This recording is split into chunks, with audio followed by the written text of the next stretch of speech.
order, and if you'd please join us in prayer and pledge. Dear Lord Jesus, we thank you for this day. We thank you for the opportunity that you have given us to serve the citizens of Hillsdale County. We ask that you would give us wisdom and guidance in the direction in the decisions that we make. Be with us this day. Be with the citizens of the county. Watch over them. We ask this in Jesus' name. Amen. Amen. I pledge allegiance to the flag of the United States of America and to the republic for which it stands, one nation, under God, indivisible, with liberty and justice for all.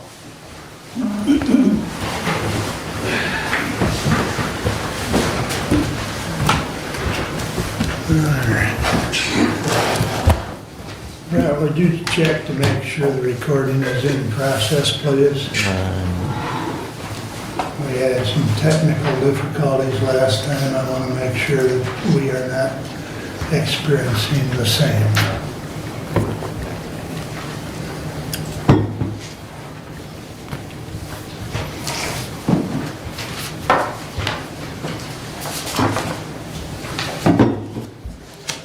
We are on. Very good. Thank you, sir. All right. I will read our rule as far as public comment. A member of the public may address the board after receiving recognition from the chairperson and giving his or her name. Public comment shall be limited to a period set aside at each meeting for such purpose, and each speaker shall have the floor for no longer than 5 minutes unless the board grants an extension. Board of Commissioners Rules of Procedure and Bylaws 5.13-3. We also ask you to be respectful, and I would remind everyone that there are 3 branches of government, being the executive, legislative, and judicial. And that, whether it be state, federal, or local, we are considered to be the executive branch, not the judicial branch. So, with that, is there anyone that wishes to address the board? Your name, please. Stephanie Scott. Good morning, gentlemen. I just wanted to say I like to read, so I wanted to share something that is near and dear to my heart. This is Michigan Comprised Law 168.373, entitled Township Clerk, Appointment to Substitute to Perform Election Law Duties. If neither Township Clerk nor any Deputy Township Clerk shall be available to perform any necessary functions in connection with registrations, nominations, or elections during the usual or required times for performing such functions, the Township Board shall appoint some qualified person who is a registered elector of the Township to perform such functions until such time as the clerk or a deputy resume their duties. Any such person so appointed shall have all the powers and authorities of a duty appointed by the clerk pertaining to registrations, nominations, and elections. Just want to note this law has been in effect since 1957. Thank you. Thank you. Anyone else wish to address the board at this time? Good morning, Commissioners. I possess transcripts from Jonathan Brader's testimony in 2B District Court where the Michigan Board of Election Director admitted under oath issuing unlawful directives to every clerk in the state, including those in our county. He instructed them to destroy data that was to be preserved under federal law for 22 months, effectively telling them to commit felonies. Tragically, Ms. Scott refused to comply with these illegal directives and is now facing prosecution for her principal stand. Meanwhile, every other clerk in the county appears to have followed suit, committing the very felonies she avoided. These include Marty Cast, Abe Dane, who also failed to adhere to MCL 168.373 when the township was required to appoint a new clerk. Where was the recorded vote on that decision?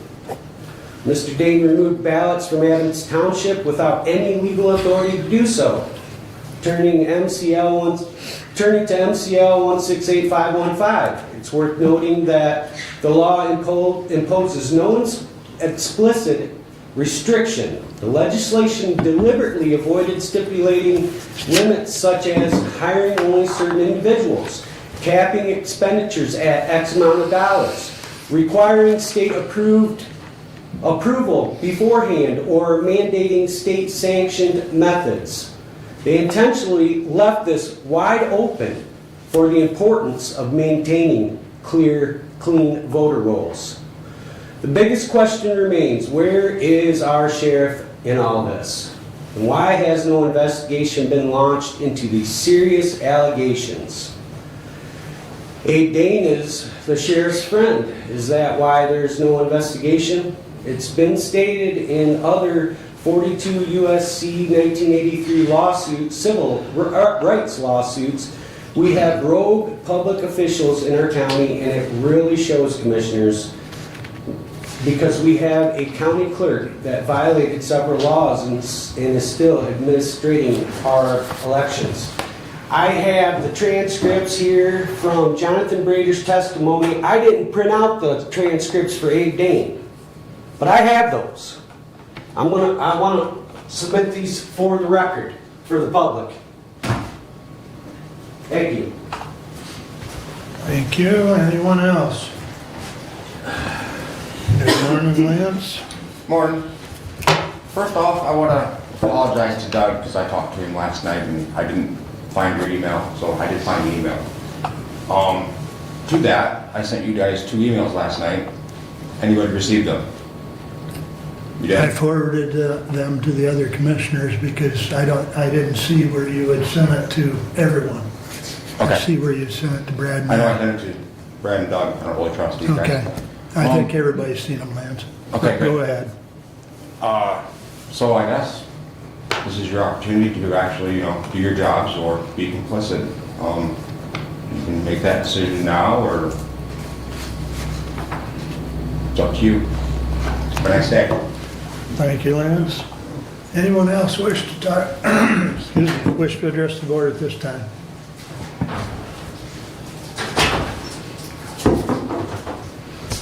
James Edward Thomas, 2200 Marsh. I actually came upon a technical issue. I love to watch the meetings. Thank you so much for the documentation of the meetings. As I tried to consume the meeting on YouTube, I believe the last 2, maybe 3, the public comment, the first public comment was either cut out or maybe there was none and I didn't see the procedure where it was called for and it wasn't up. I wasn't able to consume the public comment. I have not compared that against the minutes to see if I missed something. I just wanted to say, hey, I thought there was a glitch or maybe I had an operator error. Thank you. Anyone else wish to address the board at this time? There will be a second public comment. All right, hearing none, we'll move along. I'd entertain a motion to approve the consent agenda. So moved. Great. Brent, I'll move, support you it. support it? Yeah. All right, thank you. Any additions or corrections? Hearing none, all in favor signify by saying aye. Aye. Opposed, same sign. Consent agenda is approved. Correspondence is listed. Any comments on correspondence at this time?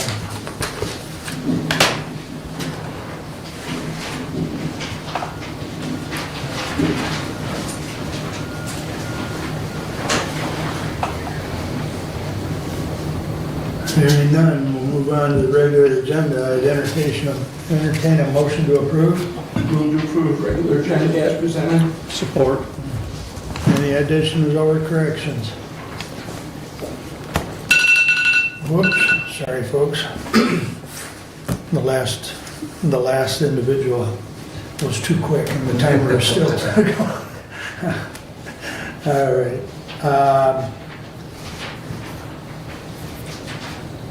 Any comments on the regular agenda? All in favor signify by saying aye. Aye. Opposed, same sign. Moving right along. Good morning, Maggie, you're up first. Good morning. Good morning, Board of Commissioners. Thank you for your time today. I am so excited to be here to share all of the wonderful things that are happening at Perennial Park. So we did do our Thanksgiving appeal and Great Give. Both of those were dedicated to fixing the roof above our nutrition department. And collectively, with that, as of January 7th, we raised $19,370 from $19,370 from the Great Give and $5,620 from the Thanksgiving appeal. Just shy of our goal, but a significant impact in helping us make that repair. So we'd just like to say on behalf of the center, we are deeply grateful for the steadfast support of our community. We have numerous programs and services. I could go on all day about them, but I've just listed the ones that are primarily active right now. We did just finish our Medicare open enrollment. This is a free service to anyone in the community that needs to make sure that their health plan will cover their current needs. With that program, which ran October 15th through December 7th, we served 108 clients. Our technology assistance classes resume in collaboration with Hillsdale High School National Honor Society students, as well as the Hillsdale Area Career Center. We will be doing specific classes coming up for the clinics. I've noted them on the report I submitted, but they start January 14th and go through February 18th. Anything from internet basics, email basics, cybersecurity, mobile device basics, to streaming television and QR codes. Our support groups continue to run. As a friendly reminder, anyone that is interested in attending our Parkinson's disease support group or our Alzheimer's disease support group, there is free respite care available at the center, so those caregivers can attend that. The Parkinson's meets the first Thursday of every month. Alzheimer's meets the fourth Wednesday of every month. Kinship care is supporting grandparents, raising grandchildren, meets 1:30 to 3. We continue to host community collaborative events, including our annual Lifeline screening event and our American Red Cross blood drives. We continue to host Connection Cafe in collaboration with Walleyes Area Agency on Aging. That is the third Wednesday of every month, and anyone is welcome to participate in that, meet people, enjoy food, and a new topic every month. The next meeting is on January 21st, and that topic is Protect Yourself from Scams. The center continues to host bingo the first Thursday of every month. Doors open at 5 and bingo starts at 5:45. We do need volunteers, so if anyone is interested in volunteering for bingo, please contact Elaine Hilliker at the center. Our senior breakfasts are back. These are hosted on the second Wednesday of every month. On January 14th, we welcome State Representative Ms. Jennifer Wartz to discuss legislative changes and updates. We continue with our fourth annual mitten tree collection. This is something the center does every year. We collect hats, gloves, mittens, scarves, and we donate them to a different school. This year we chose Reading Community Schools. We also welcomed Reading High School for our congregate lunch, and who presented wonderful Christmas choir concert for our guests. We continue with our quarterly podiatry clinic, and that is coming up, I believe, on January 24th. And again, this is a lot of information. All of this information is available on our website or on Facebook or Instagram. Our Angel Tree program this year helped bring Christmas joy to 106 older adults. Last year was our record year of 103 people, so we did just pass that record goal last year. We'd also like to thank Dr. Pataki's office, Reading United Methodist Church, and the family of Mary Handy, who all contributed to that success. We did something new this year with Breakfast with Santa, and that was a wonderful success. It was truly embraced by, I saw so many grandparents there with their grandchildren and children. We welcomed 91 guests. Special thank you to all that supported that event, including Barrett Insurance, Green Energy LP, Edward Jones, Knapp Chiropractic, Dr. Lewis White, and Walmart. Our Fresh Produce Initiative ran April through December, and That is in collaboration with the Hillsdale County Community Foundation and the Litchfield Library. I'm very proud to share that during the duration of that initiative, we distributed 689 fresh produce bags. Our Subs for Funds fundraiser is back. So if you're interested in purchasing a sandwich for the big game, please see me or Dan. Some of you may have remembered that Dan did get the gold star yesterday for selling the most subs to our Board of Commissioners. Upcoming events are our March for Meals Champions Week, our Good Friday breakfast, Mother's Day lunch, and we will be doing pallets and pedals this year. With all of my reports, I include testimonials and messages of thanks because I do think it's important that you hear from the people that we're servicing. So I would like to read those now. Once again, as I give thanks to God for my food, I also give thanks to all who make it possible for an enjoyable dinner on my table every day. God bless and thank you all for all the working personnel and volunteers. The center is a blessing to our county. Merry Christmas and Happy New Year. Hats off to the kitchen. The meals are delicious. May you all have a blessed Christmas and Happy New Year. Thank you for some good food. I cooked in grade school cafeteria for several years and I know how much work it is. We appreciate your work. Wishing you all things happy and hopeful. May the spirit of peace gently fall on your hearts and homes in this most wonderful time of year. Thank you for your continued service to so many.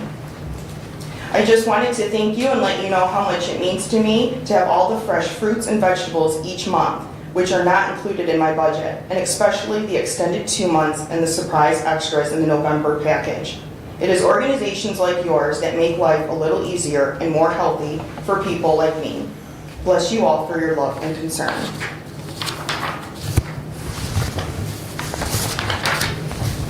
That concludes my report.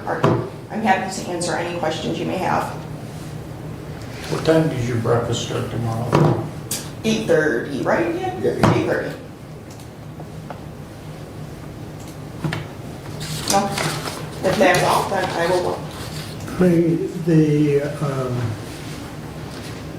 Let's see, there you go. And maybe you touched on it, and I apologize, but could you explain a little bit more about the Kinship Care Support Group? Yes. So the Kinship Care Support Group supports grandparents raising grandchildren. So there's a support. So the support group is held once a month, and that is on. So I don't tell you wrong. The second Wednesday of every month from 1:30 to 3 o'clock. In addition to the support group, we do reserve funding every year to help grandparents with any financial needs to help with caregiving. So sometimes that's looked like paying for a T-ball scholarship or helping with back to school expenses. And so those are just a couple extras that we can provide with that program. Okay, thank you. You're welcome. Now the fun part. I was gonna say, you guys get the boring stuff. We just finished up our audit for our FY '25.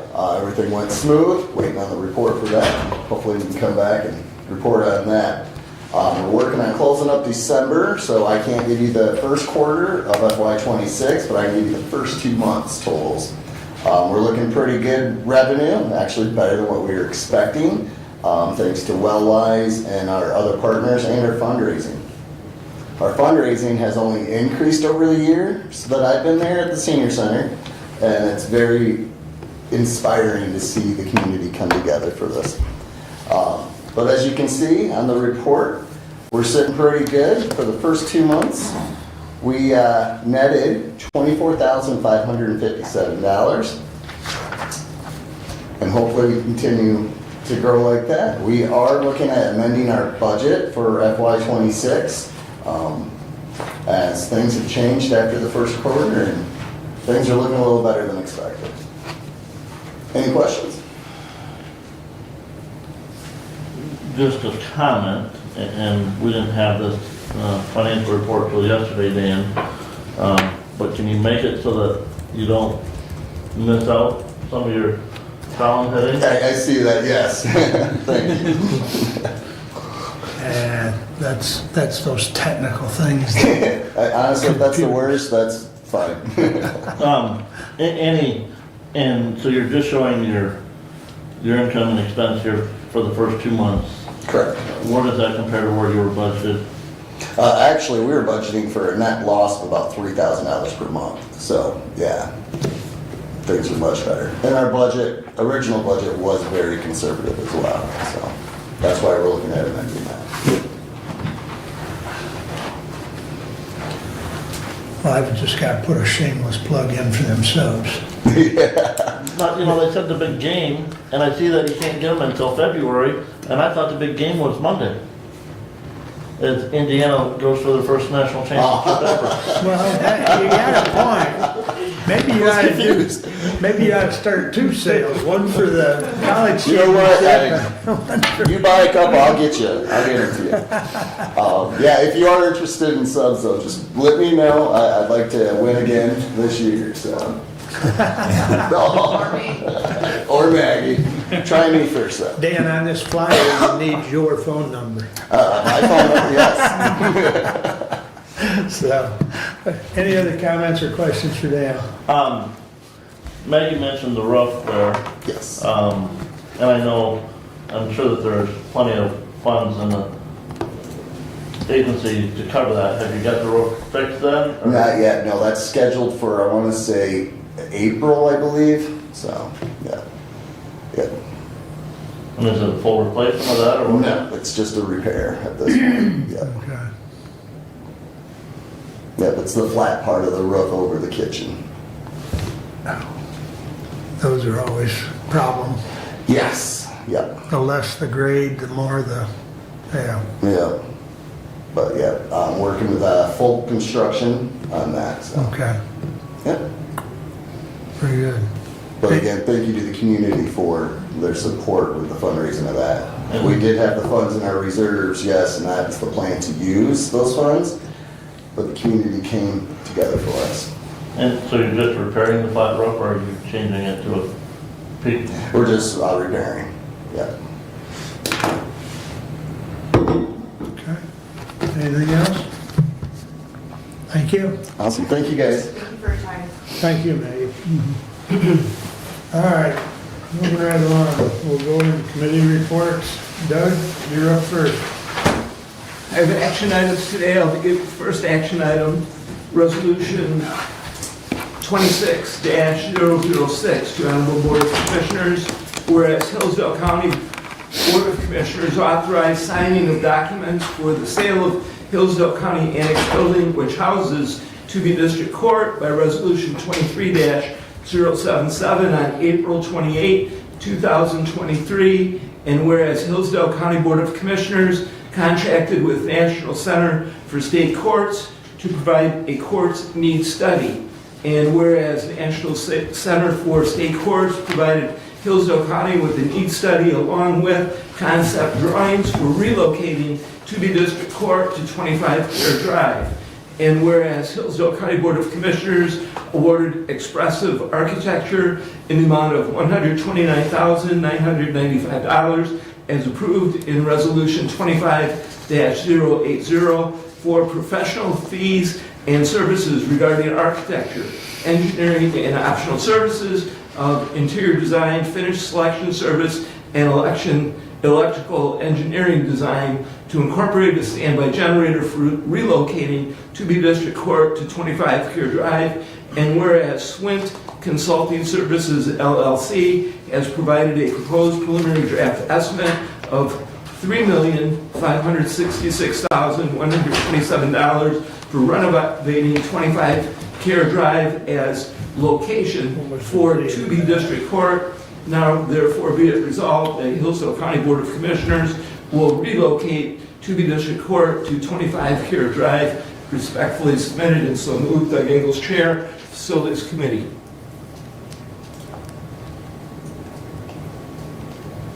I'll support it. Discussion. This resolution determines where to be district court will be located at 25 Care Drive.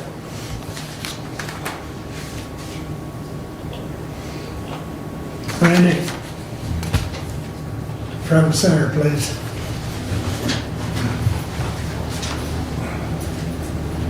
I guess my first question for you, Randy, is when did we get a number? Well, let's start with the diagram. Do you recall the date when we got the diagram? I don't off the top of my head. As far as getting a current architect plan, we're still waiting on one of his companies that he has requested to use, and we're just trying to get them out here so they can look at it. They're kind of giving us a little bit of a runaround, so we're working with that. Well, So I don't have a date or a time when Okay. we're going to have that. But you've got a number on the cost, correct? Yes, I do. That is a separate thing that I had done. I had hired an outside company to go through the proposed blueprints with the architect and give us a number on what they feel is the ultimate cost. I believe I sent that out to everybody, but I'm not sure that everybody actually read it, or I have it here in paper form also. And that is in our packet. And that was dated October 2nd. Well, you said, Brent, that was dated October 2nd? Yes, if you look at the attachment to the resolution. Right. The date, upper right-hand corner on the first page, to October 25.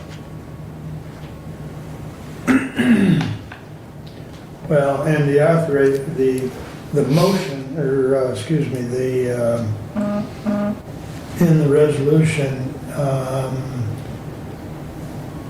it's referenced with 25-080 as far as the money, the 129,000. That was authorized on May 27th. And I guess where I'm going is we've got, you know, what's been going on since May to this point where we're looking at this, you know, shouldn't this have been in front of us a little sooner?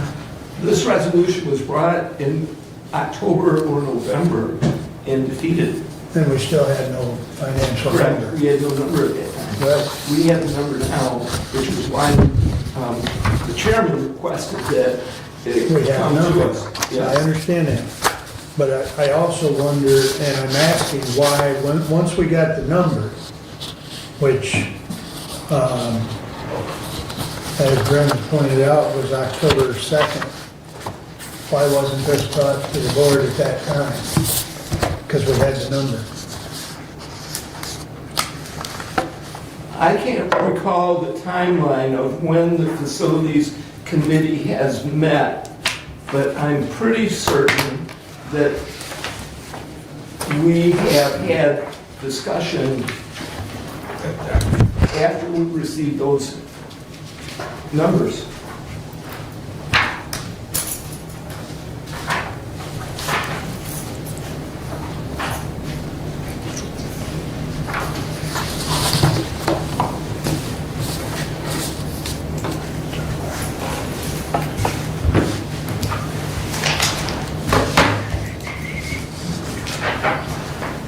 Question.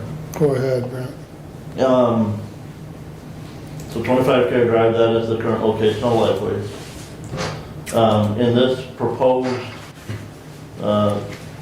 estimate from Swift Consulting Services and the diagrams from the architect and the work that they have done, would Michigan Works Southeast have to vacate their portion of this space to do this renovation? That's going to be a challenge.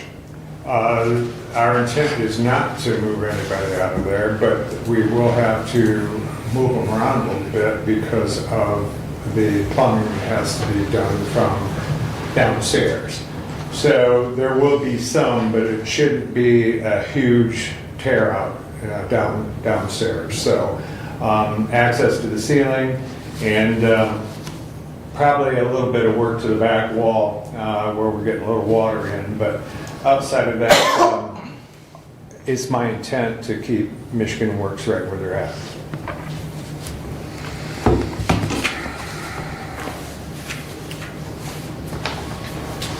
Do you remember when you first brought this to the facility committee? This was done October 2nd. It was probably a week or so after I got it. So I probably didn't put it in my calendar, but, you know, I was in several days that following week, and I think we probably piggybacked it off of one of the days I was in town. 'Cause I know that's what we try to do.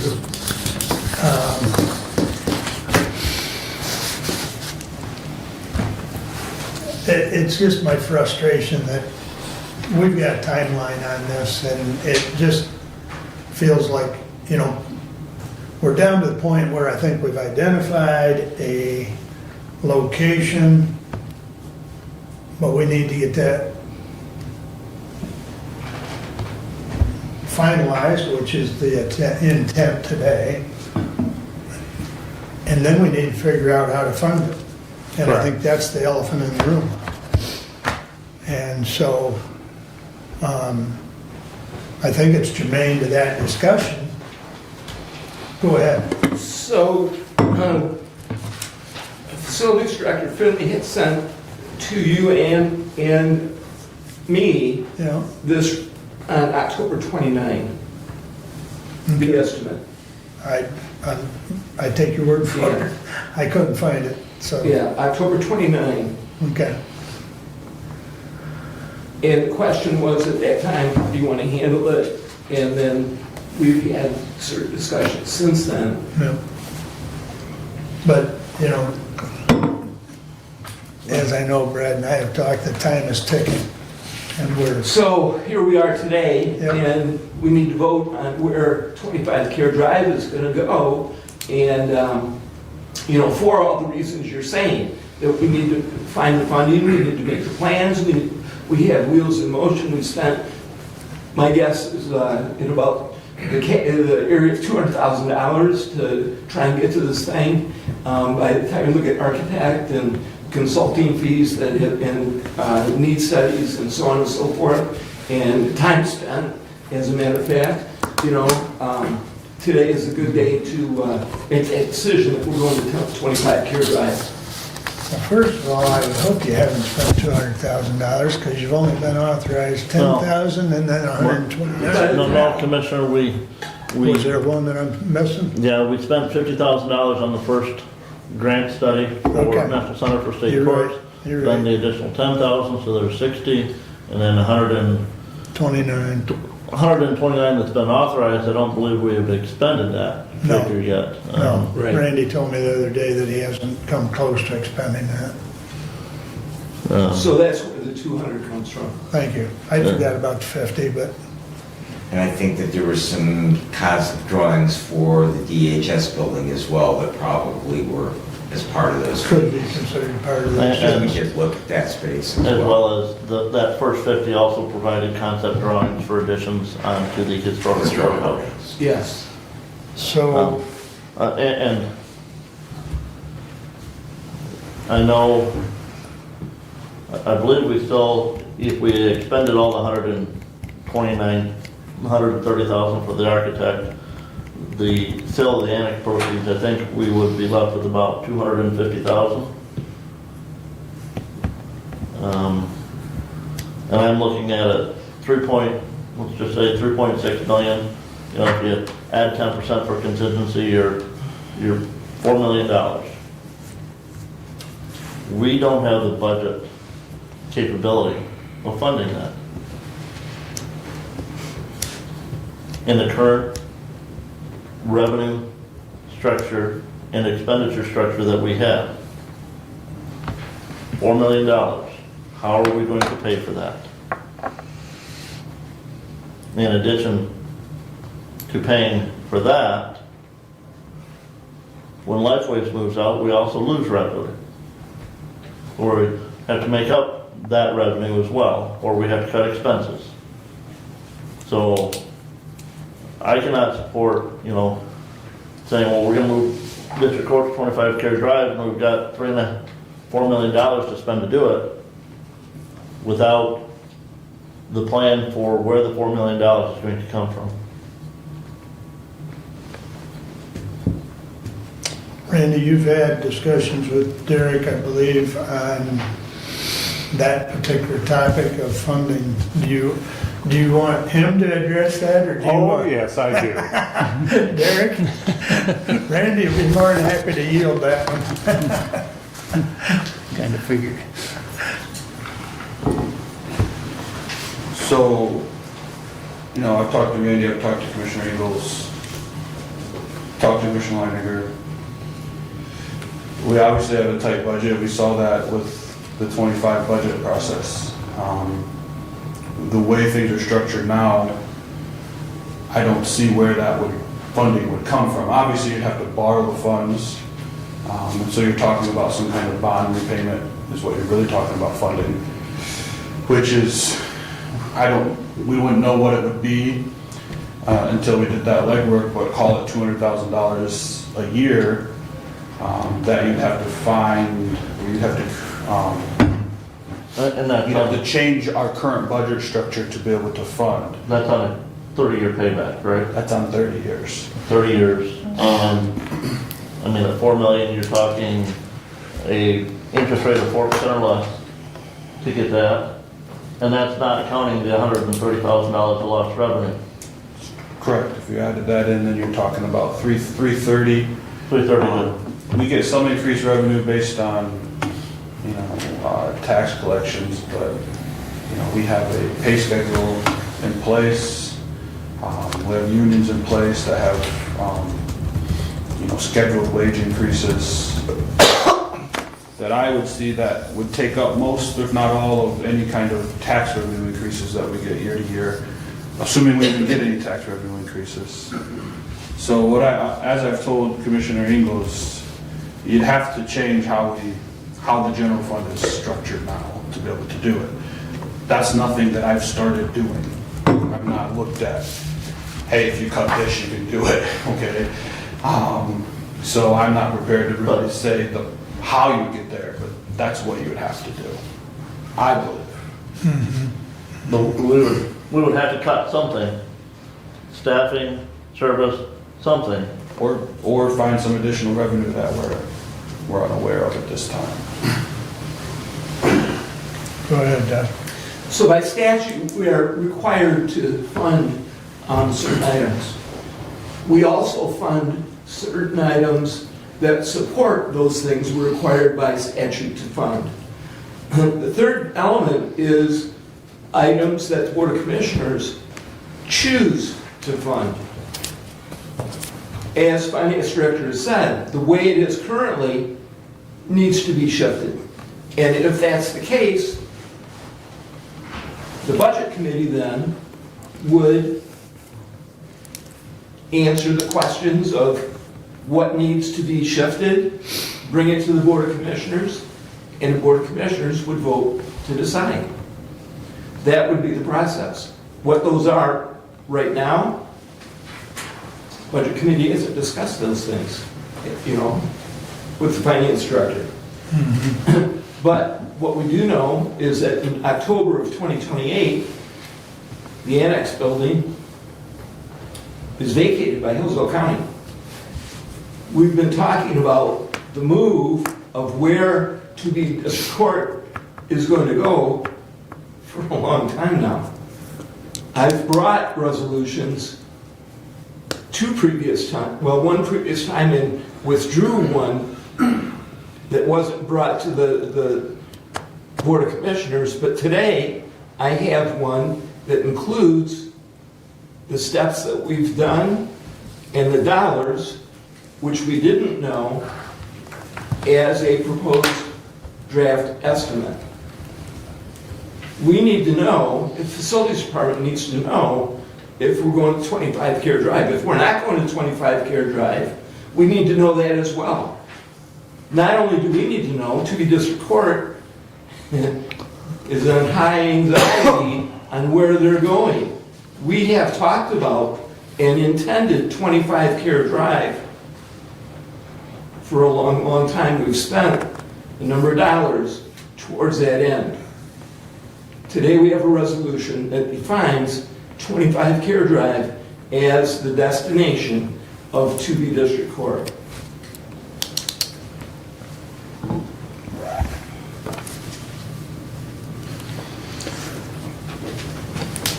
I would like to suggest an amendment to the last sentence, that after 25 Care Drive, remove that period and add a comma and simply insert upon securing funding. I'm friendly with that. Do you support that? I'm friendly with that, yeah. Okay. Are we doing a formal motion? I think it should be a formal amendment if you're okay with that. We'll vote on the amendment. Is there any discussion on my amendment? Just from point of order, I just want to be clear that you've made that proposed and Commissioner Ingles has supported it. That's my understanding. Okay, I just, like I say, I just want to make sure that the minutes reflect that from a point of order. I think that was, Yeah. I know that was the intent, but And which I did not sentence? hear I move. the very last one. Okay. Changes to a comma and upon procuring funding, I think is what I said, Securing. or securing funding, yep. All right, any discussion on the amendment? Roll call. I think it'd be wise. Commissioner Collins. No. Commissioner Wiley. Yes, Commissioner Benton. Yes. Commissioner Leininger. On the amendment language, yes. Commissioner Ingles. Yes. the amendment passes excuse me, the amendment passes 4-1. All right, back to discussion on the resolution as amended. Is there further discussion? Is there any further questions of either the facilities director or the finance director? Brent, go ahead. Or Brad. Thank you. You know, we have talked about moving this forward. We've talked about the timeline. I've heard some chastising today about the delay from, you know, the time that this consultant report was received until this was brought again to the Board of Commissioners. What I want to know is if we are going to vote today on securing funding, what is the plan to secure funding? Who is going to move that forward? And when are we going to have a report back to the board on how we might do that? Well, I think that would be referred to the budget committee and the finance officer. And I would, personally, I would expect a report back next meeting. If that's acceptable with you. That's fine with me. I just want us to have a clear and concise plan, because we've kind of added something in here that obfuscates what we're doing, because we can't move forward with the plan. Now, if we vote on this resolution as amended, that we have to have financing in place, or at least how we're gonna pay for it.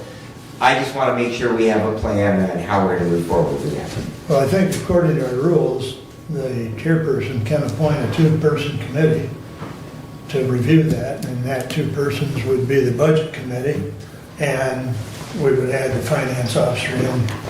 So I'm good with it. I just, like I say, I just want to be clear and concise. I think that needs to be duly noted. So that will be their assignment, and it'll be under the budget committee for a report next meeting. So I'm asking the clerk to make that an item for the budget committee for the next meeting.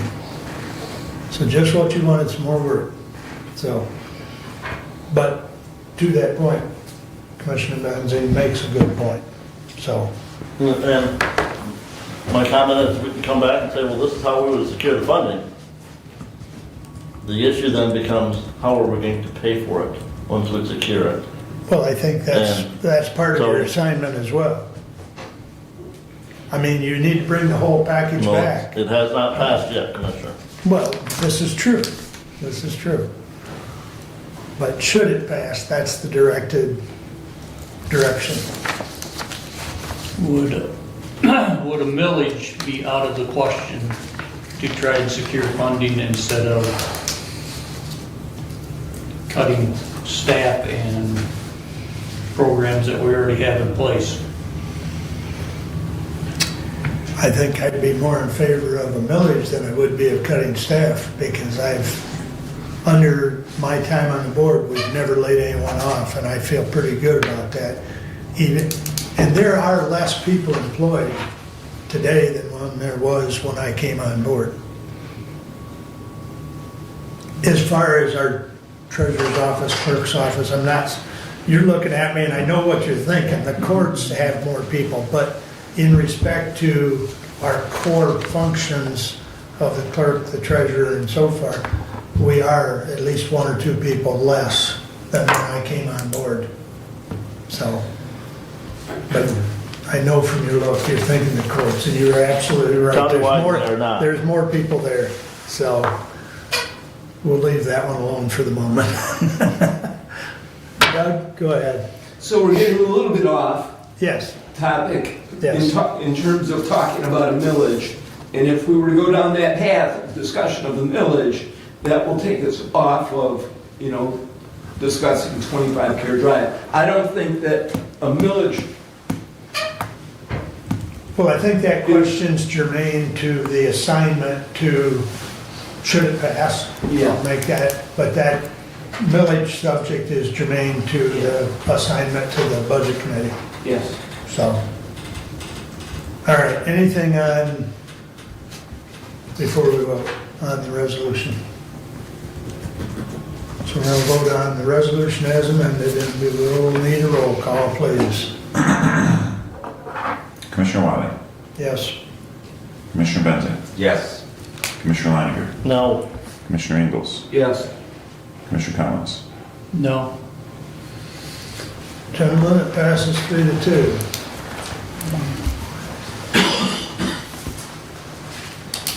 Thank you, Randy and Derek. All right, please continue, Doug. Okey-dokey.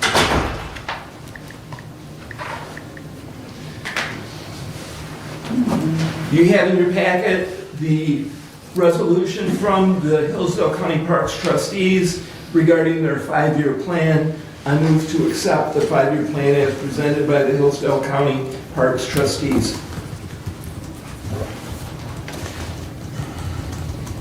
support. This was held, a public hearing was held at the Parks trustees meeting. It was discussed and passed by resolution at their meeting. It is now brought to us to accept their 5-year plan. We do not need a separate resolution regarding the plan. We just need to accept the plan as presented.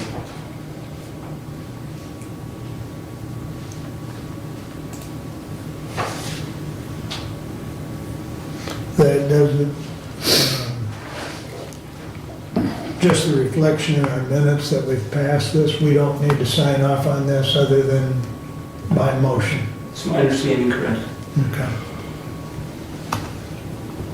All right, is there any question or discussion? All in favor, signify by saying aye. Aye. Opposed, same sign. Motion passes. Please continue, Doug. Thank you.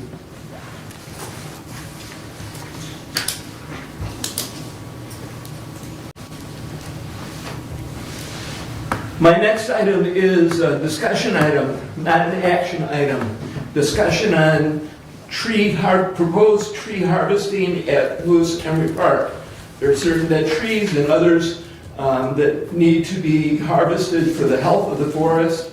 Quotes have been received at the Parks trustees level, and Parks Director Mike Works is here and ready to answer questions and discuss the project that they hope to accomplish with the trees at Lewis Emery Park.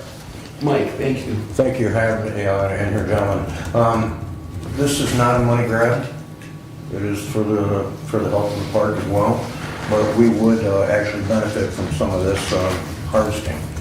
I've had three different companies come in, gave me estimates, and we are looking at putting about $40,000 back into the park.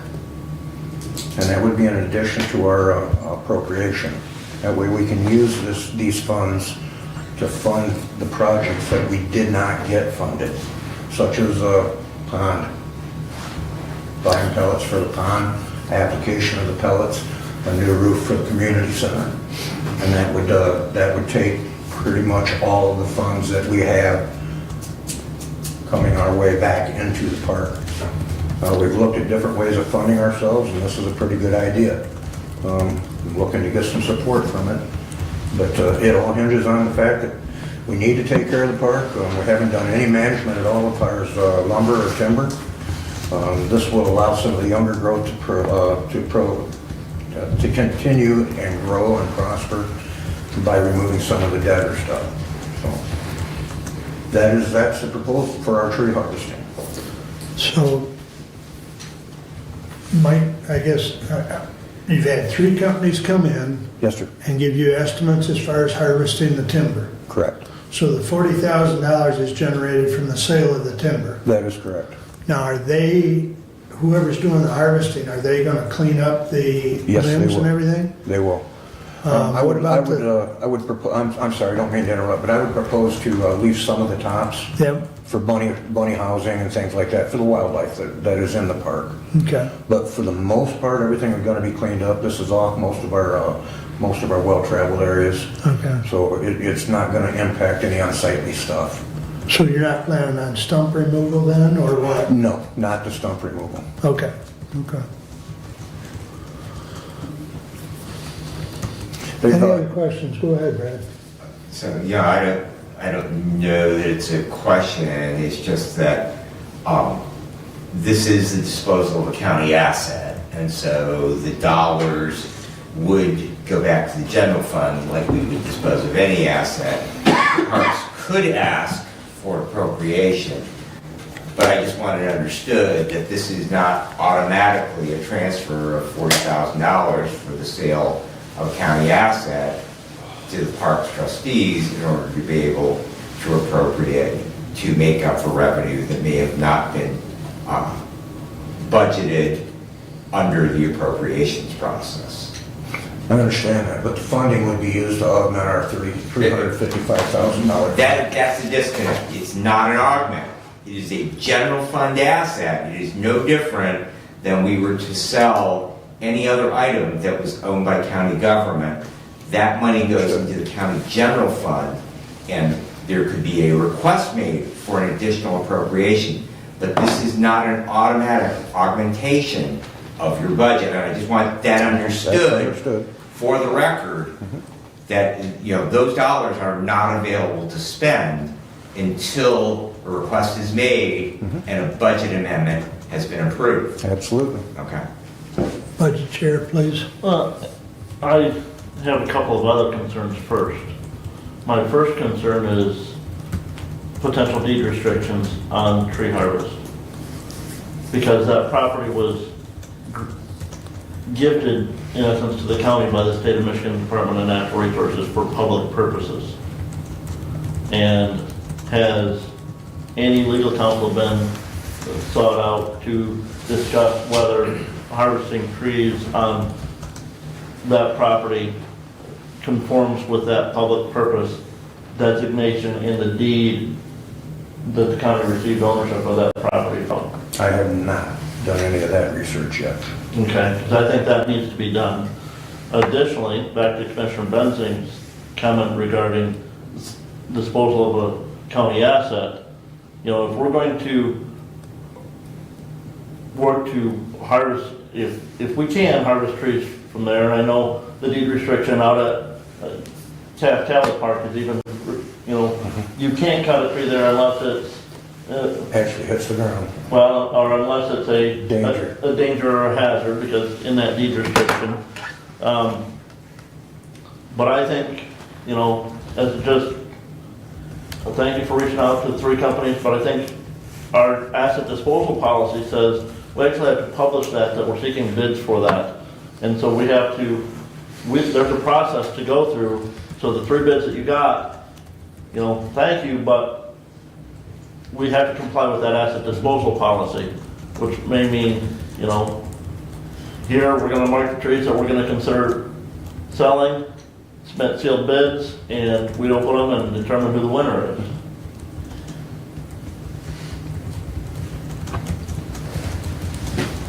It's a discussion item, so I assume you're gonna take it back to the Parks Committee. Yeah.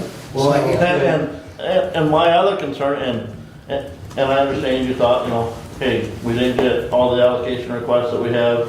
I will say, you know, I have had some conversations with the finance manager. We're hoping that there's some money left over in the capital improvement fund from this year. I would like to, you know, once we figure that out, I would like to see using that for the roof on the community center. Because really, to me, if we're going to start selling assets, be it marketable timber from the park, I would much rather we see us set that money aside in the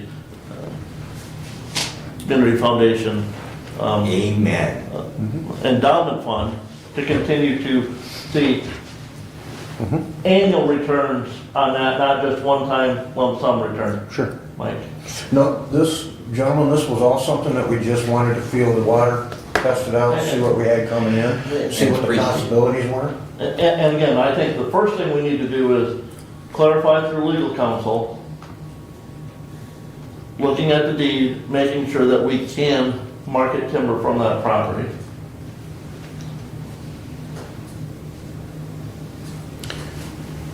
I mean, I agree with you as far as the potential deed restrictions. I also agree with the, you know, following the policy. So it may have to go out for bid again. I mean, the bids you've got, you can certainly hang on to them, but, you know, post it and see what else is out there. But I think there's a couple of things here that need to happen yet. Personally, I'm not opposed to it, especially if it's gonna, you know, help maintain the life of that forest. Because I know selective harvest is always a good thing, Correct. you know, so Trees are a problem. Man, they are. you know, and I guess if you want, you know, as far as the first part, I'll reach out to our county legal counsel with a copy of that deed to make sure that, you know, to get his direction Sure. in regards to that harvesting, you know, to make sure that that is not a concern. If you want to volunteer for that mission, then So the Parks trustees meet next on, next Thursday. Yes. Next Thursday. Brent will get that sent off and he'll get it back to the Parks Committee as far as what Mr. Thompson says, as far as his review of the deed. And I guess then if there's no restrictions on the deed, then the other thing is following the asset disposal policy and posting it and so forth. So, agreed? Yes. All right. Thank you for the guidance. Thank you very much. Appreciate it. Appreciate the Thank you, Mike. discussion. Yes. I think, Is that, yeah, good. Yeah. thanks, Mike. Thank you. All right. My next item, I attended the Hillsdale County Housing Study Committee meeting yesterday. The main goal of the housing study is how to address workforce housing.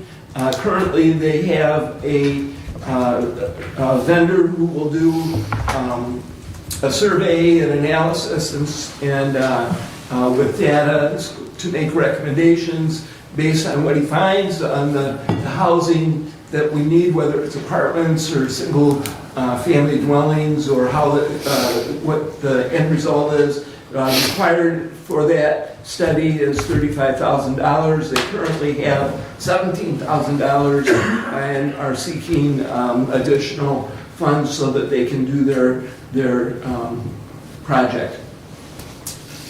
They are speaking with the hospital, college, commercial manufacturers, realtors, to try and determine what is being requested in terms of housing and where the need is.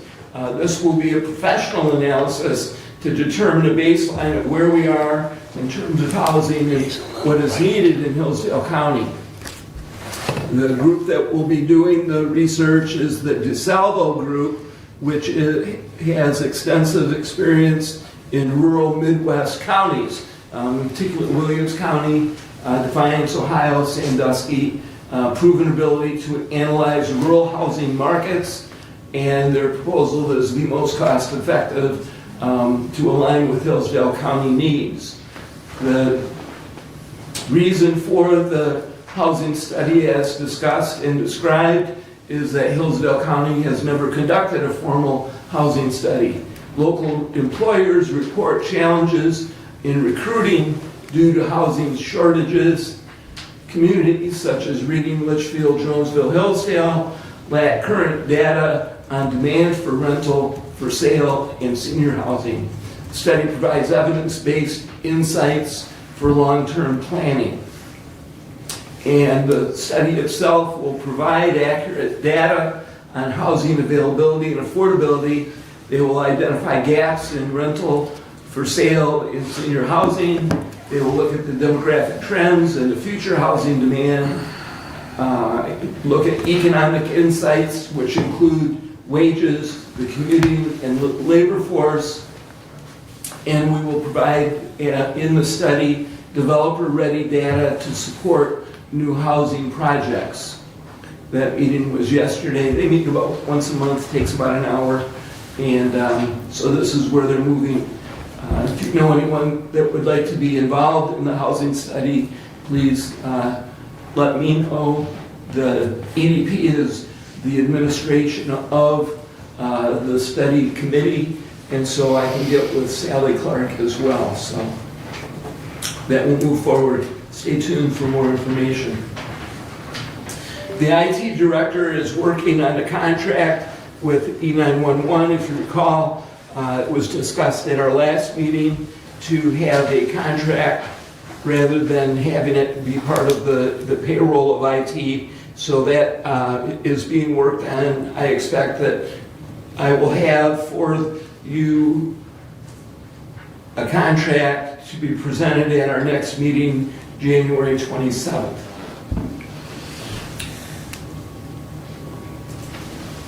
With Michigan Works Southeast, currently there are 100 full-time, part-time jobs available in Hillsdale County. If you need information, please contact Michigan Works. Sandy Valance is our local manager at Michigan Works Southeast. She's happy to answer whatever questions if you're interested in full-time or part-time employment. For materials management, the next meeting will be Thursday, January 29th, 6 o'clock in this room. Anyone who is interested in attending is welcome to attend. That is a public meeting. From the Road Commission, in the manager's report, he described that new fuel pumps are being installed at the Road Commission. Certain equipment is available for sale at the Road Commission, and that is posted on GovDeals. The township meetings are complete for the 2026 projects, and gravel roads are in rough shape due to changes in the weather. Many locations need to be addressed, and that will be ongoing through the winter as possible, and in spring scraping. Some of those roads are quite a challenge right now. They're addressing it what they can as they can. And that completes my report for today. If you have any questions, comments, please ask. Did the Road Commission discuss frost laws yet? No. I had seen an email, I think, come through yesterday that Jackson County has instituted their frost laws already. So, I've seen a chart of the state of Michigan. There were maybe 3 counties that had frost laws at this point, but that has not been talked about yet.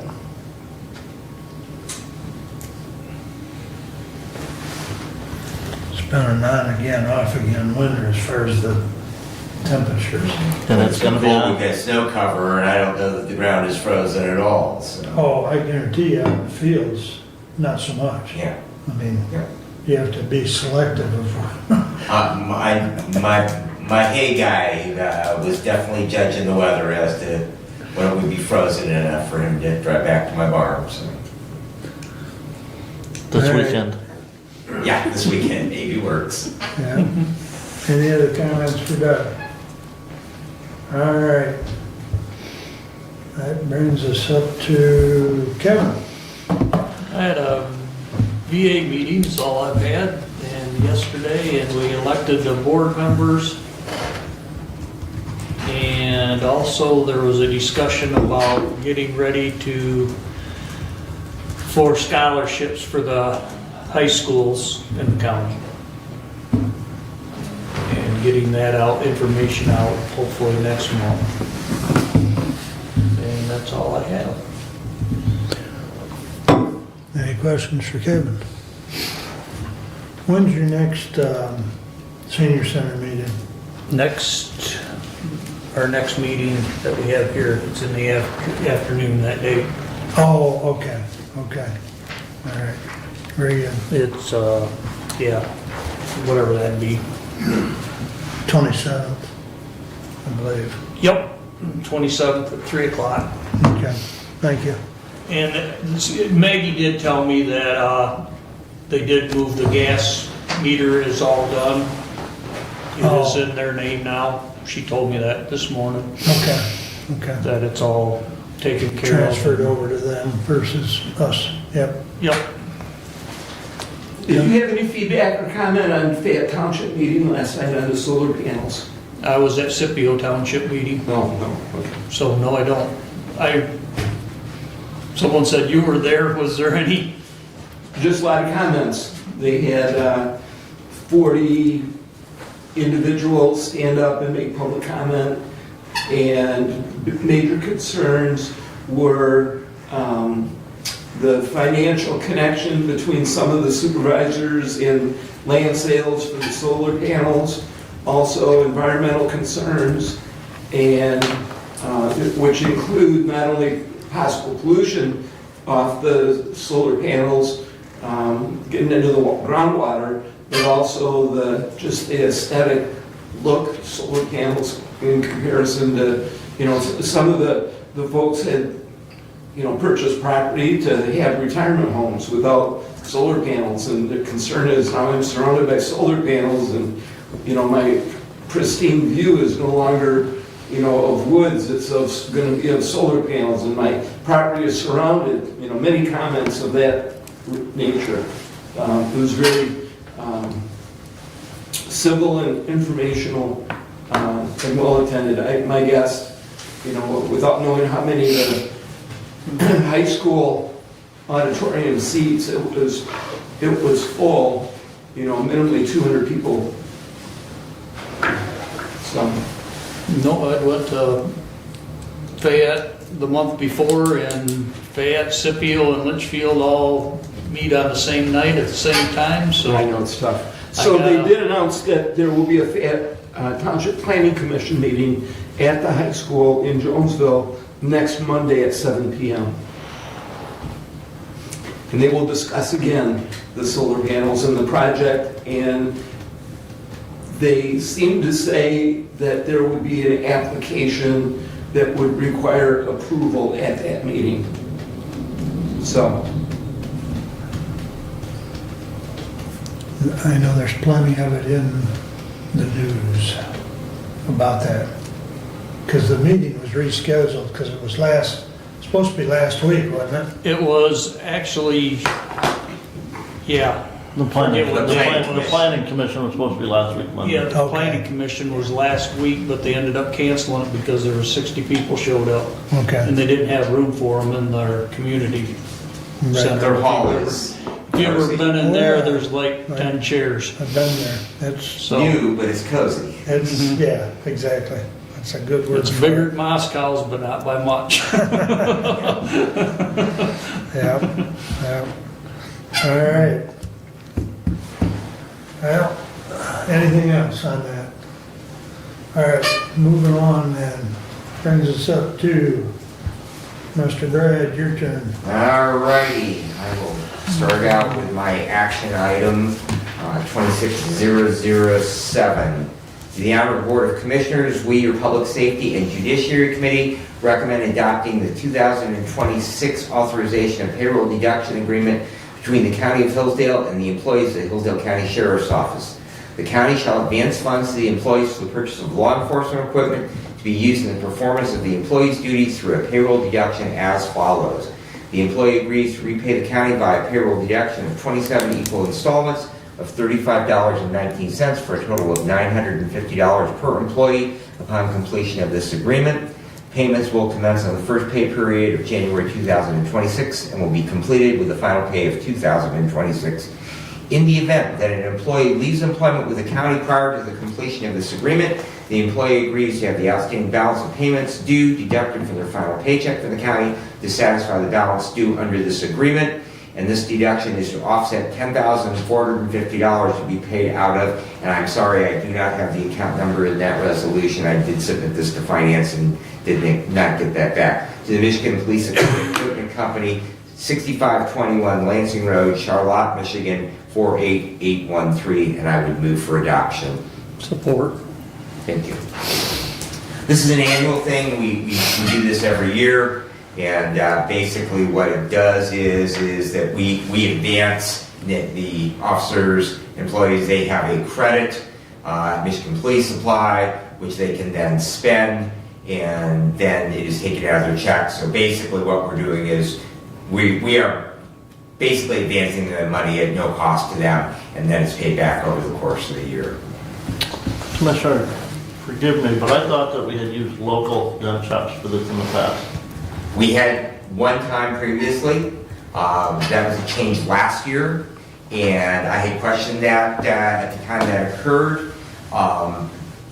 What evidently the officers determined after a year of doing that, that the local gun shop, or none of the local gun shops, are a Glock Blue Line dealer, which is a significant discount on Glock firearms to the public safety community. And so because they were unable to garner that additional discount, Michigan Police Supply is, and so consequently that is why they moved back to them after that 1-year hiatus.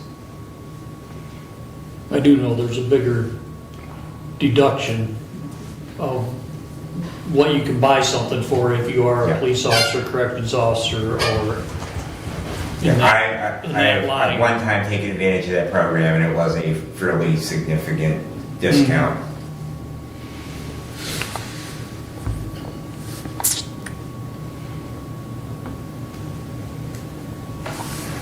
Any other comments? I got Discussion? one that, On the typo. What's that? There's a typo. Well, before Dave says anything, step up to the, Dave always wants me to ask you to the podium. Please, if you found a typo. I just think Charlotte should be capitalized. I apologize that I noted that when I printed my resolutions, that evidently that Word did not catch the lack of capitalization. If it did, it was probably midnight or so when I typed it. It's fixed on the one I have here. Oh, thank you. Yeah, that was just a clerical. Thank you, Stephanie. Did you get the account number from Derek? No, that's blank. All right, we'll get that filled in. with inflation, should it be more money? I believe we boosted this a couple of years ago, Commissioner. It was So, 600 for, yeah, for a long time it was 600. We moved it up to the 950 a few years ago, and there was no request to go any more than that. So, Okay. So, No, I just wondered if yeah. So, 950 support, Yeah. you know, gives them the needs yeah, I they think need. fifth generation. I mean, if they're buying the new just came out Gen 5 Glocks, I think that those are probably going for $450, $500. And then whatever accessory, light or leather for anything else they might add on. So. Okay.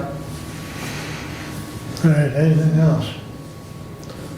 We'll vote on 26-007. Roll call, please. Commissioner Benzing? Yes. Commissioner Leininger? Yes. Commissioner Ingles, Yes. Commissioner Collins, Yes. Commissioner Wiley. Yes. Passes 5-0. Please continue. Thank you, Commissioners. Next item I have is a bidirectional antenna, or BDA, for the Sheriff's Office. Sent out probably a month ago, and then Director Whitaker did send that out again to all of you. It is not included in your packet simply because there is some information in that proposal with diagrams in regards to the Sheriff's Office, and so it is somewhat sensitive, and therefore it is exempt from both FOIA and from public disclosure because of the security aspects of that. What this would do, the jail is basically a big radio sink, and there are some concerns when we were doing testing as to the viability of the 800 megahertz radios within that facility. And so this bidirectional antenna, these are installed in large buildings, probably in public buildings. The most recent one is the new Meijer store. They did as part of that process, and it's actually part of the state construction codes, that those BDAs be put in large buildings. So consequently, that is what this is for. This will require a change order to the 800 megahertz radio project, and so I would like to move today. We authorize the purchase of a bidirectional antenna system for the Hillsdale County Sheriff's Office. Funding for this purchase is to be covered by the Public Safety Communications Project Funds in the amount of $57,892. An official change order to the project will be forthcoming to the next Board of Commissioners meeting for approval to sign on behalf of the county. Work is to be completed by Telrad Communications, located in Holland, Michigan. I second. Thank you. And again, this will come back. Motorola did not want to move forward. This can be done anytime, as far as the actual installation of it can be done anytime between now and the actual completion and putting online of the project. But Motorola would not move forward until they had a change order in place. This merely expedites the process of getting the project started. Once this is recorded in our minutes of our intent to authorize that change, we'll actually have the formal change order at our next meeting. And I might add, as you remember, we appointed Thomas Whitaker as the project manager, and he did discuss this with Brad and I at length yesterday, and we were in agreement that we needed to get it going so that there's no holdups going forward. So we want to keep the project going so it opens up or starts on time. So, any other comments? Everyone understand the motion? All in favor, signify by saying aye. Aye. Opposed, same sign. Thank you, gentlemen. Thank you, Commissioners. Mediation with the dispatch suits is set for February the 19th. Mark and I will be meeting with the lower unit, or the members of the former lower unit. As their union has given them notice, they will no longer be representing, and they will be moving to the county wage schedule. Mark and I also met with the employee committee yesterday, and we'll be presenting some handbook updates for adoption in February. County Fire Academy commenced on January 6th, and we have 11 students from fire departments across the county, and then we have 2 students from Branch County, so 9 from Hillsdale County and 2 from Branch County as part of that 2026-27 Fire Academy. Monthly meetings in the district are about halfway through. I have 2 tonight and 1 tomorrow, and that will take me through my 7 for the month. And just wanted to remind all of you again that registration is open for mental health first aid for all of our employees on February the 17th. It's an all-day in-person class. I believe right now we have about 7 people that have registered. And if you are interested, please send me an email so I can add your names to the list. And just a general reminder again to all of our county department heads and our employees that we would like to have a good turnout for that. In this room? It will actually be at Lifeways. When I emailed that out, I apologize for that. We actually, CDRT, Child Death Review Team, normally we meet in the LifeWays boardroom. It was booked for mental health first aid, so it will be out. The class will be out of LifeWays. So, and CDRT will be in this room at noon. And all day starts at 9 o'clock? Yes, lunch will be provided. Thank you. And I did have one question for Commissioner Weininger, because I know that he's been on a mission to locate deeds for properties, and we were wondering about the deed for the Osseo Tower. I've asked Director Whitaker about that, and do we have a deed for the dirt that the current Osseo Tower that we acquired for Frontier Community? I looked in the list of deeds and I did not see it there. It's in there. Okay. Even- Is it? Yeah, Okay. I know we do for the Camden, but, yeah, it's there. okay.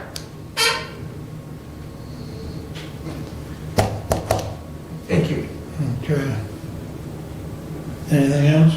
That's all I have unless there's questions. Any questions or comments? All right. Does anybody need a break before we get going with Brent's laundry list? Hearing none, get rolling there, Commissioner. Resolution 26008, to the Honorable Board of Commissioners, we authorize Mark Wiley, Chairman, to sign the attached agreement between the County of Hillsdale and Rating Emergency Unit Number 1, whose address is 30 Monroe Street, Hillsdale, Michigan, 49242, with an effective date of January 1, 2026, and I move for adoption. Support. And Commissioner, all of these resolutions are dealing with the ambulance contracts that have been sent out. I believe RU has actually signed and returned theirs. There was a slight change in this compared to what was in the December contract at the request of Hudson and Addison. They asked that some additional language be added in section 4 regarding billing for responding to calls outside of their primary service area, and there was language added there in section 4, which is at the bottom of page 2, top of page 1.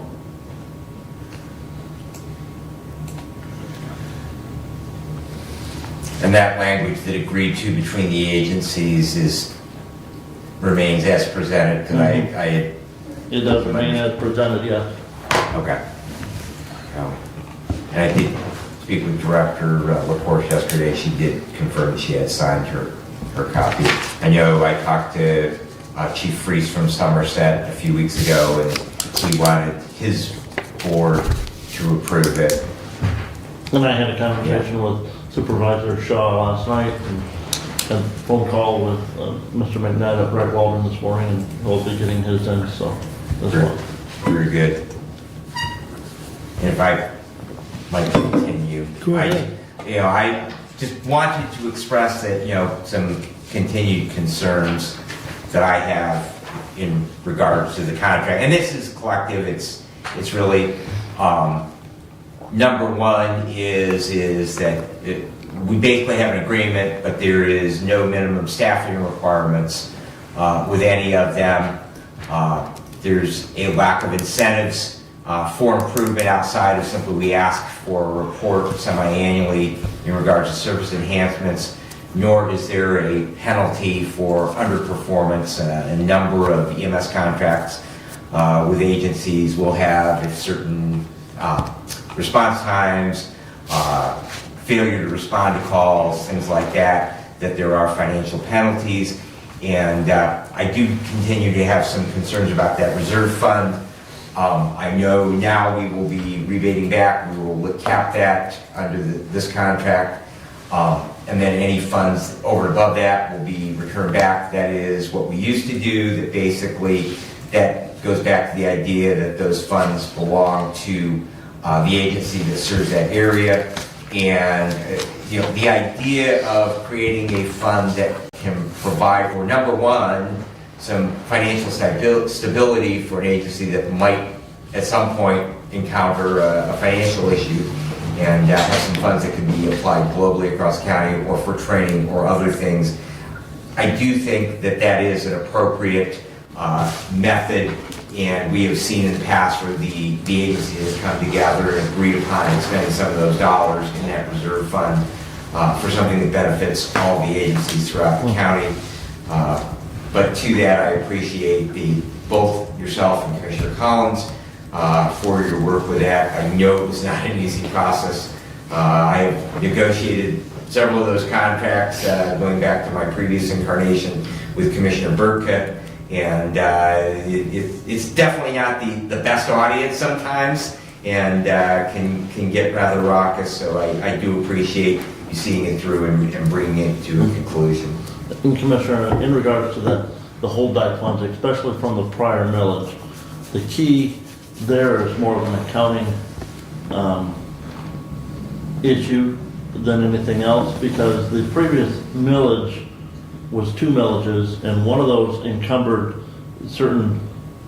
those funds only to be used for capital equipment expenditures. And so the idea is we don't want to, at the county level, continue to have to track those dollars that are from the prior millage for capital equipment. We need to disperse those out to the agencies, liquidate that out of the county funds, and then once those dollars are expended by the agencies, then they'll no longer have to report on those capital expenditure dollars on their quarterly report back to the commissioners as well, because those dollars have been expended.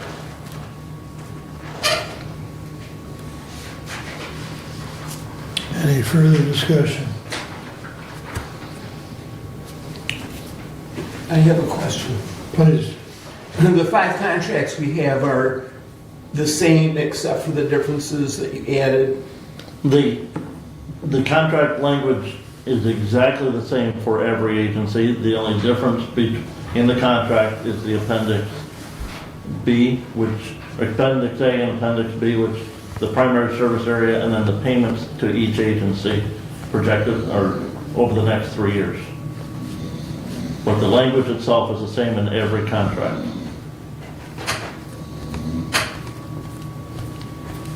Okay. There was, you said on page 2, there was a, From what was in the packet in December, Yep. there was some additional language added there in Yep. number 4. right, The last sentence of the base paragraph, and then A, B, C, and D were added. okay, thank you.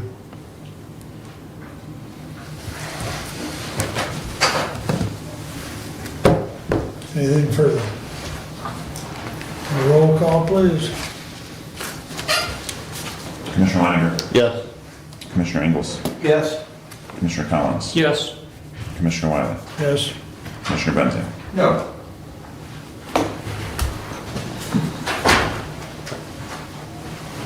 4-1, I believe, if I heard correctly. Yes. It passes. Please continue. 26009, the Honorable Board of Commissioners, we authorize Mark Wiley, Chairman, sign the attached agreement between the County of Hillsdale and Wright Walden Fire and Ambulance Association, whose address is 112 East Center Street, P.O. Box 180, Walden, Michigan 49288, with an effective date of January 1, 2026. Support. And again, it's the same contract language as we just approved for REU for Wright Walden. Discussion? Brad? I realize these have not been signed, just when they are signed, I just want to make sure that we do check box the appropriate level of service, because this particular contract, all the rest of the agencies are ALS, and some of them provide limited ALS. This agency is strictly a BLS, so I just wanted to make sure that when we do get that back, that would have the appropriate level of service provided by that agency. They contract with one of the other agencies that we contract with from the county to provide, well, actually 2 of them, to provide ALS service for them.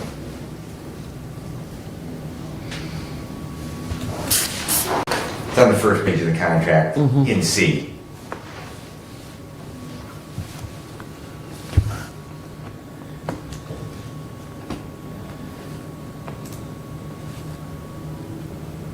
Oh, I see, yeah.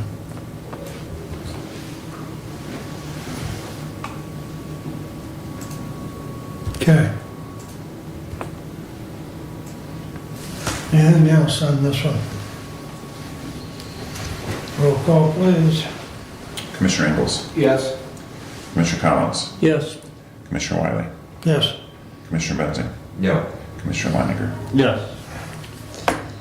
Passes 4-1. Please continue. Resolution 26-010 to the Animal Board of Commissioners.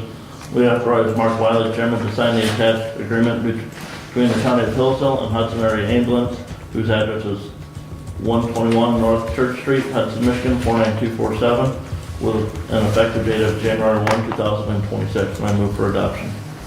Support. All right, any discussion on this one? Hearing none. Roll call. Commissioner Collins? Yes. Commissioner Wiley? Yes. Commissioner Benzing? No. Commissioner Leininger? Yes. Commissioner Ingalls? Yes. Passes 4-1. Please continue. Resolution 26-011 to the Animal Board of Commissioners. We authorize Mark Wiley, Chairman, to sign the attached agreement between the County of Hillsdale and Addison Fire and EMS, whose address is 319 East Main Street, P.O. Box 328, Addison, Michigan 49220, with an effective date of January 1, 2026. And I move for adoption. Support. Thank you. Any questions or comments on this one? Mr. Chair. Please. Did Chief Onk's concerns regarding the change in funding, and I realized that was because the property base, but that was, He understands that, yes. okay. What Addison, and, by not reevaluating that payment method every year, like had been done prior to the last contract, Addison saw increased revenue the last 2 years that, because of the drop in value, their taxable value in Wheatland Township, they shouldn't have received if we would have recalculated that payment method every year. But by going with a 3-year contract, they benefited over the last 2 years because that formula was figured in 2022, right after the windmills went to their full taxable value on the tax roll. And that, to that, it was basically the best approximation that equalization could generate. And so we knew that there would probably be some imperfections. And so I believe they're seeing about an 8% reduction in their payment year one from last year, because the taxable value in Wheatland Township is still less today than where it was in 2022. Thank you. And I appreciate again that you helping them to understand that, because I know that there had been a significant hang up in getting to the finish line with that one.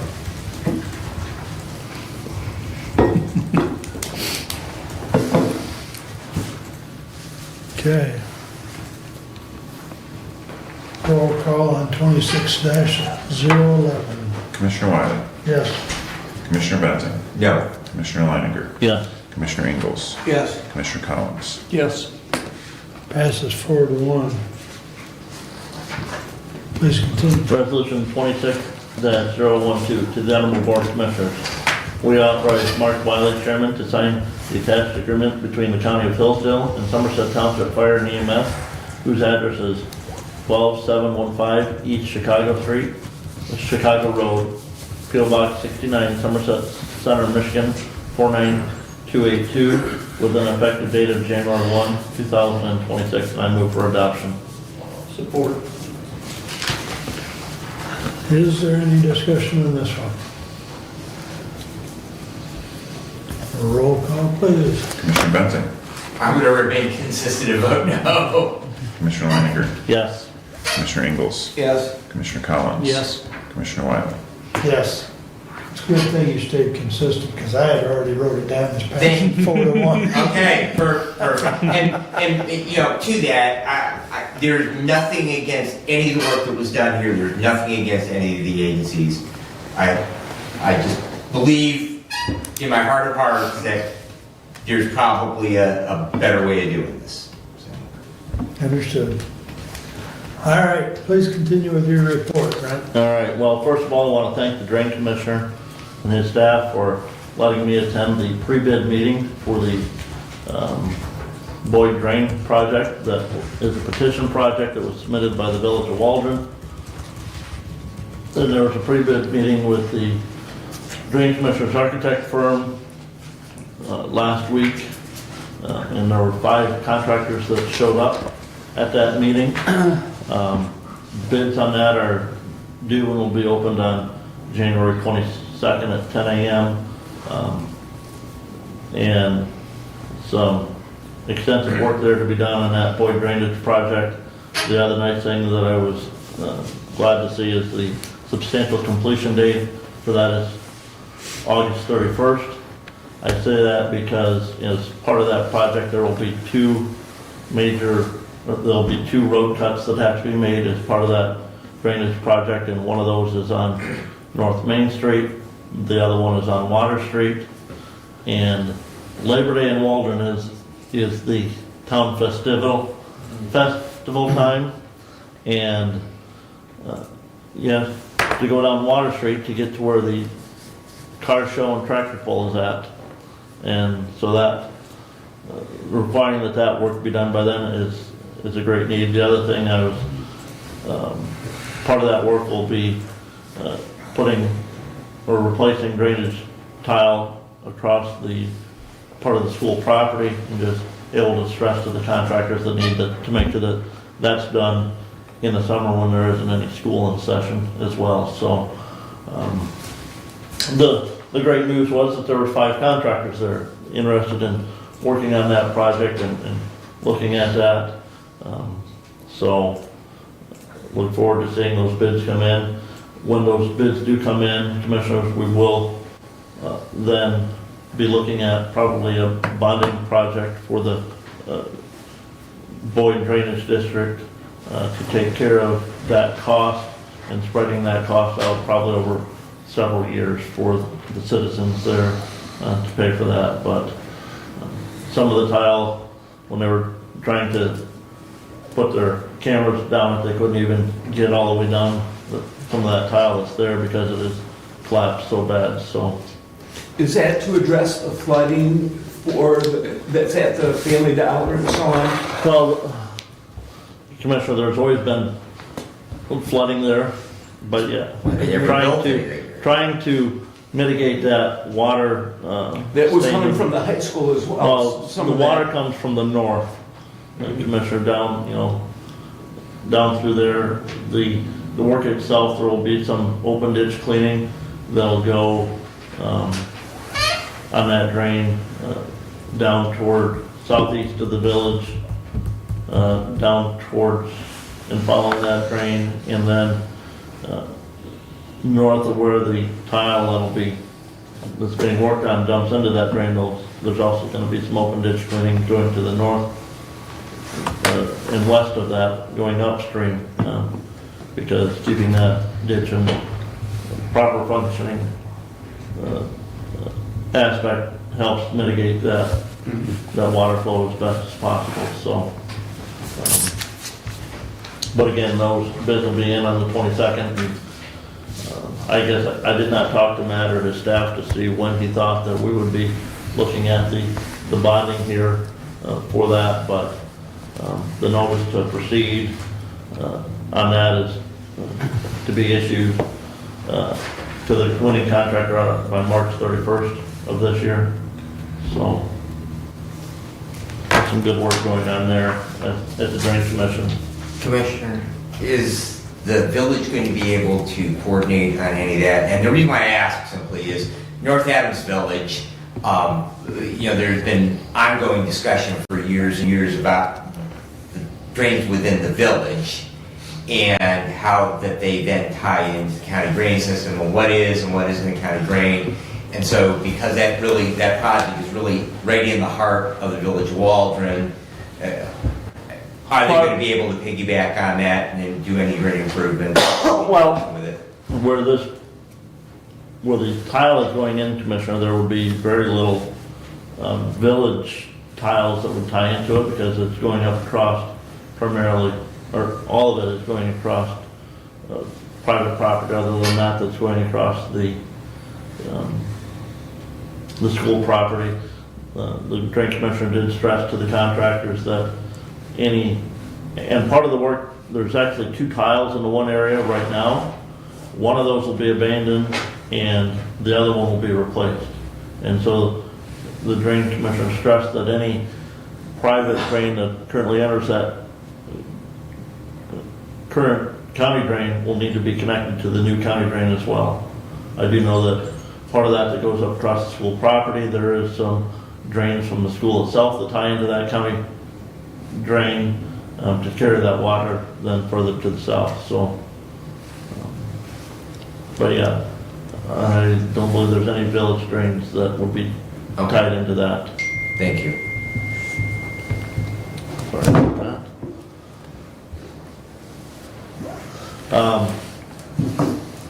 We have a OMI meeting on January 23rd in Bryan, Ohio, Michigan, Indiana Council of Governments.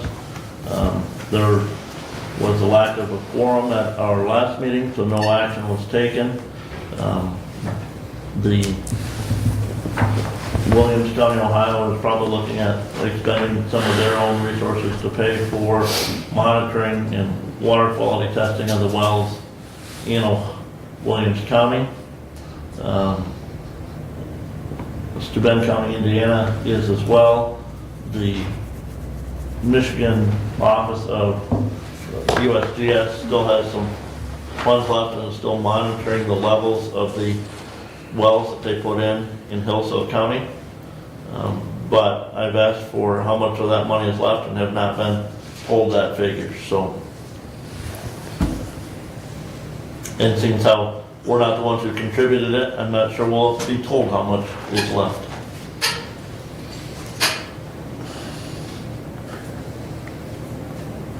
So USGS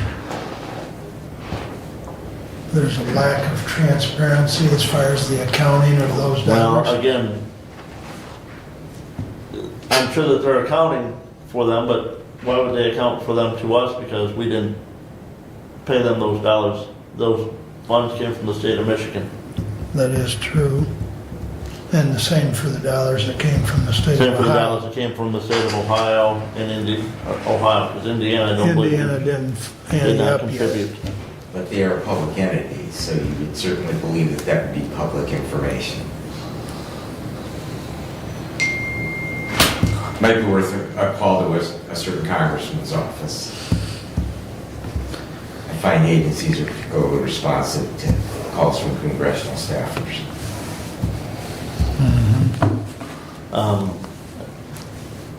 Wright Township will be, they saw their road millage expire. It was not renewed last November. They will probably be putting that back on the ballot in August of this year.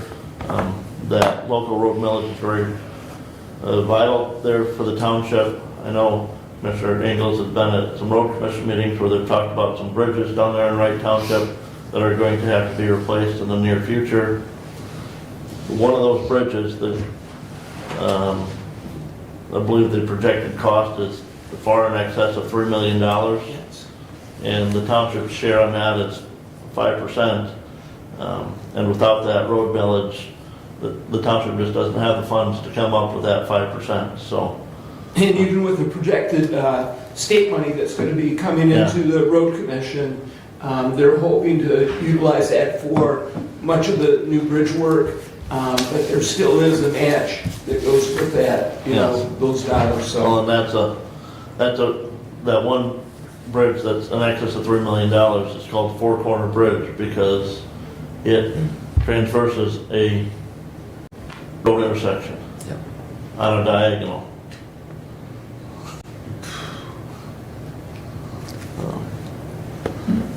Ken, And there was some talk whether they went in May or wait until August. Clerk, I believe that they will be working Yeah. on that for August. I'd heard that.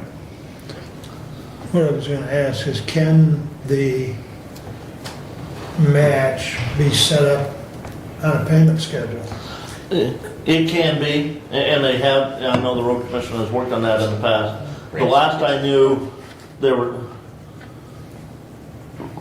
in the rumor mill, whether that bridge is gonna be funded in 27 or 28 through the critical bridge fund, because it's now down to a 10-ton limit, which even school buses and road commission trucks exceed the 10-ton limit. For trucks. Yeah, okay. Farmers. Yeah, pretty much every piece of farm machinery exceeds the 10-ton limit. Yeah, there's several tractors and combines that exceed that. We had a bridge in Woodbridge Township that you drove fast when you had the tanker. Yeah, exactly. Well-wise, our meetings is next week, Thursday, and we're having a strategic planning meeting starting in the morning, which I'm going to have to miss because we have, not next week, the following week, Thursday, because it coincides with the same time as the Board of Health meeting. So, and that is my report. Any questions or comments? Go ahead. I do have a question, Commissioner, on the per diems. We've been talking about per diems a little bit lately. Where are they located in the public record?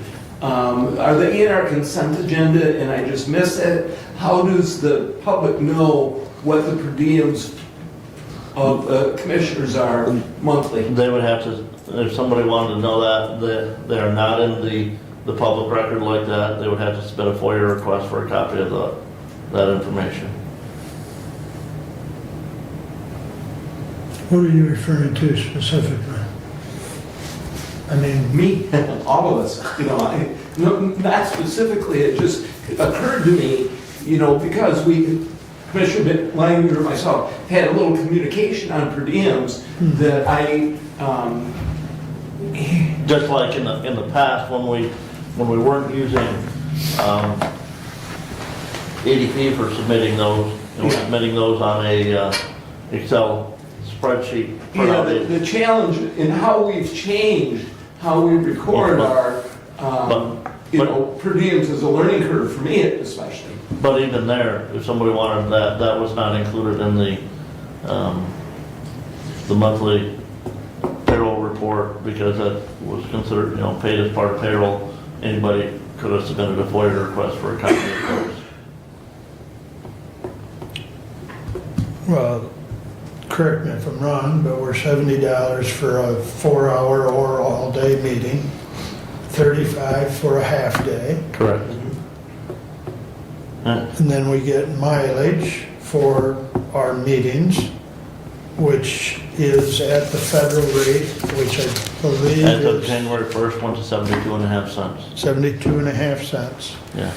as of January 1st. So But that's pretty much it in a Well, it's nutshell. easy to identify the Board of Commissioner meetings, Yep. but it's not so easy to, even for me, unless I have I try and keep as good a record as I can on my calendar, the number of committee meetings, whether it's a housing study or EDP or facilities or any other meeting, that come up. And there are some meetings that are not per diem, which are like my city council and the township that I go to, Hillsdale Township. Right. It occurred to me that, it's not in our consent agenda, and I wonder if it maybe ought to be. Simple question.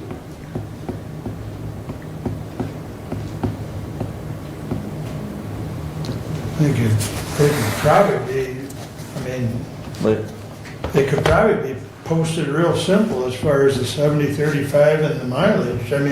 If you want more than that, but it could be posted on the commissioner's part of the county webpage. It's public knowledge. So, anybody object to Doug working something out with Dave to? Well, I don't think it's just that. It's being able to pull those then off of the ADP system and put them out there on that. Yeah. That's public record. You'd have to talk to Derek how, if somebody wanted to look at a specific, that's the other thing about FOIA, it needs to be specific. It can't be so Right. broad that we don't know what we're looking for. So the payroll is part of our consent agenda, and the bills Right. is part of our, Right. just in a general dollars, Right. and just, isn't the case with the per diems. Well, we've never, as long as I've been here, the spreadsheets that Bren mentioned, the Excel spreadsheets, or now ADP, which would be, I'm sure we can print them off, but they've never been part of the consent agenda in my 14 years. Could they be? That's strictly up to the board. But, as Brennan indicated, it's public record, it can be FOIA. It's just that we can't go up.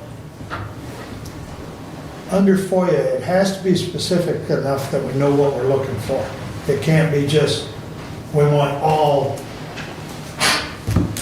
per diem sheets. That gets a little broad, so.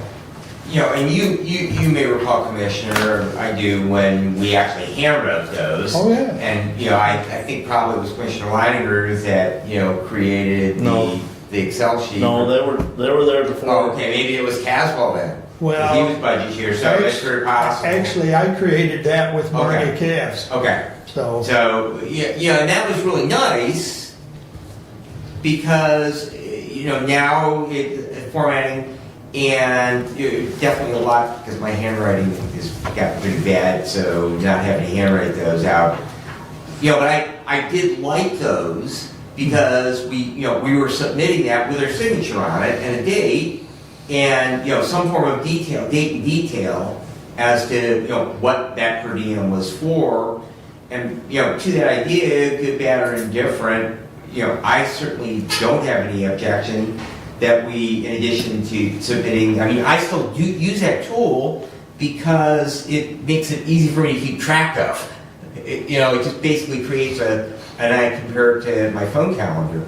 But, maybe that's a thought to satisfy, that idea is that we have a document monthly like that, as we used to submit, and then those could be published as part of consent agenda. Can I add something? Please.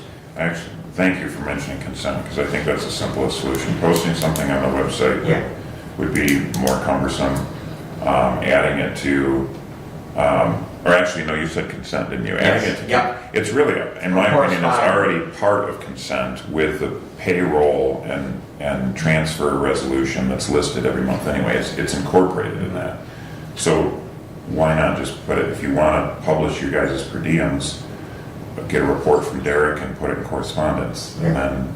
That's fine too. And I would have to, see what that report would look like from EDP as well. I'm sure that it can be produced.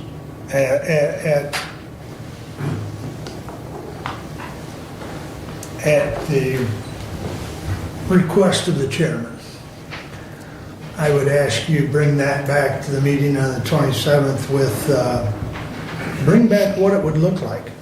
I guess bring it back that way and show us, and then we can all look at what ADP format looks like. And if it's possible to put that in consent, it would actually be. Correspondence. Correspondence. Either way. I think either way is okay.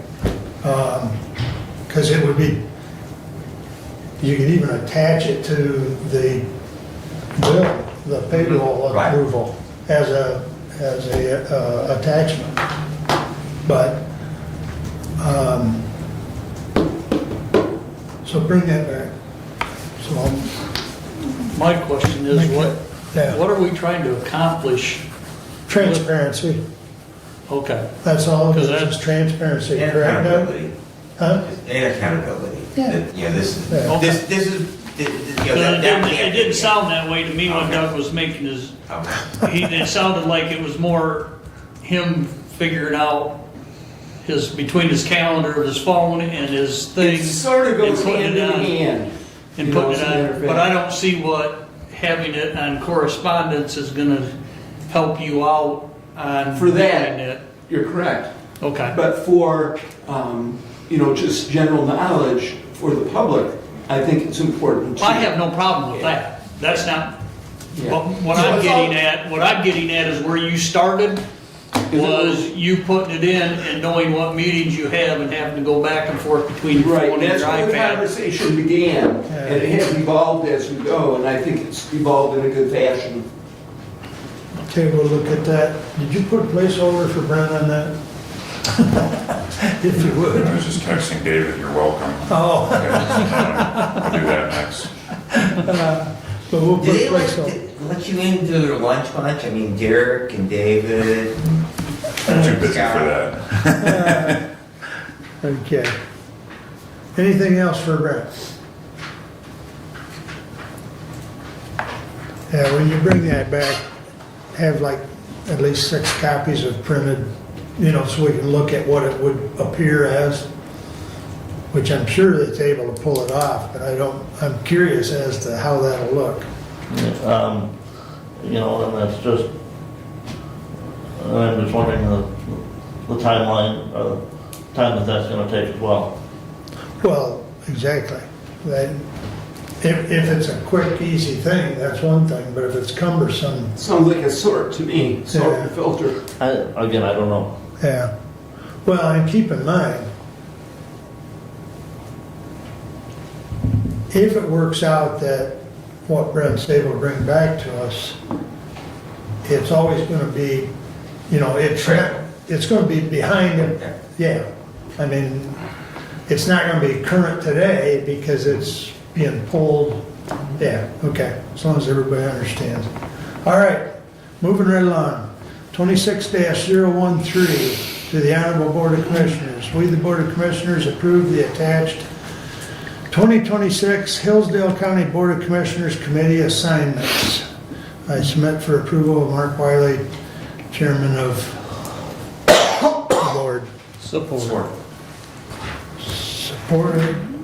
Any discussion, I have additions? a question. Please. Human Services Network, Lifeways has done away with that program as of now. No. No, not human services, it's the Health. Oh, not- Prevention Works. Yeah, excuse me. It's the what? Prevention Works. And right now, it's been, It's been on hold, but Chris Firestone is reemployed now, officially, I was shocked at that too. and she will be getting Really? that, she will be getting that going again. well, I guess I'll forget my question then. I just received an email,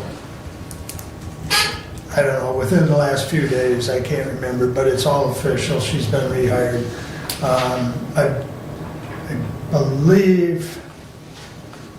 I believe she's on vacation this week, so I think she starts back up next week or some such, but yes, So we should be getting something you about should that. be. Probably will Restart. probably will not meet this month, but look. Oh, look because our for- traditional meeting day would have been the second Yep. Thursday, which was last week, Yeah, Yep, so. okay. you'd probably be That seeing answered my question then. communication for February, I'm sure. I So- can't believe you're out You're back. doing PA $2 this year. We'll also go to Mid-State Health Network, and there's very little I believe there's $5,000 that comes back. There's like $5,000, but that's still part of Prevention Works' responsibility is how those dollars are allocated. Commissioner, I would move to amend the proposed assignments and change the Commissioner Engels to Vice Chair for Public Safety and Commissioner Collins to Vice Chair for Budget. I'll support. Motion on the floor, moved and supported to amend. Moving Doug to Public Safety, or Vice Chair of Public Safety, and Kevin Collins as Vice Chair of Budget. Discussion.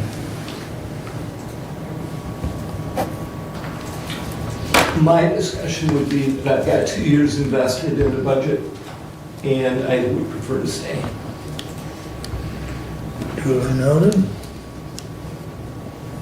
Further comments, Brad? Yeah, and I'd just add that, the current board, Commissioner Collins, nothing against the fact that you've been here a year, but we have all been in our current assignments. I think perhaps a year from now that we would need to look at, but I think that there's still a learning process going on, and so consequently I do think that it would be beneficial. And I know that we've had some discussions back and forth about that, and that you had expressed to me before that the Management Personnel Committee met on these, that you were content in your current assignments and wanted to stay in those. I do think that, for the overall benefit, that keeping things as they are right now for the balance of 2026, and then we look at not just this assignment, but all of those assignments, because we really, as commissioners, are generalists, we're not specialists, and so consequently it is good, since we touch all of these areas, to have the opportunity to interact with the various department heads in different places. I know that I've been public safety chair since that I've been back, and I think that the only changes really that have taken place, Commissioner Reininger was initially vice chair of budget, and then when Commissioner Schmidt left, that Commissioner Reininger became budget chair, as was probably appropriate since it was time in that. But I do think that keeping things as they are for the balance of this year is probably in the best overall interest.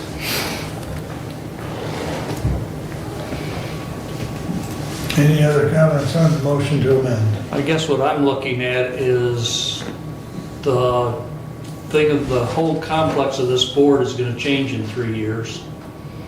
And I would like to get some experience on the budget end of it, because I never even heard anything about the budget this last year, until it was brought at this meeting. I was the only one left out of that loop that all 4 of you were in, and I would like to be part of it, so that, because I do plan on running again, and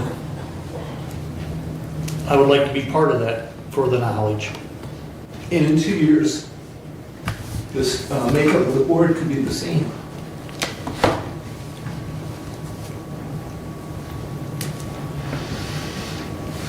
Any other comments? I'd just like to, January 2nd, to Commissioner Collins, any input on assignment you would like or not, let me know. Mark and I are working on those. Reply back on January 2nd. I like what I am doing now, thank you.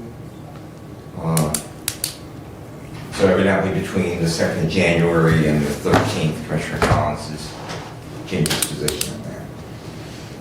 I will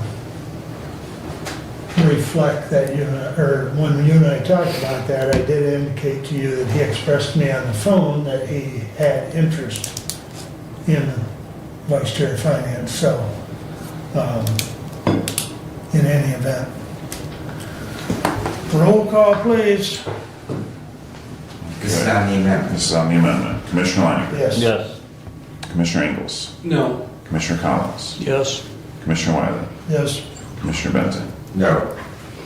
It passes 3-2. Any other amendments or suggestions or? No, just, I do. I would. Go ahead, Brent, and then I'll get to Doug. Commissioner Benzing is currently listed as the ambulance contracts, and as far as the payment on those quarterly payments, I fully believe that should be reviewed with all the other bills by the budget chair. So I would move that, as far as the payment on the ambulance contract, that be moved to budget.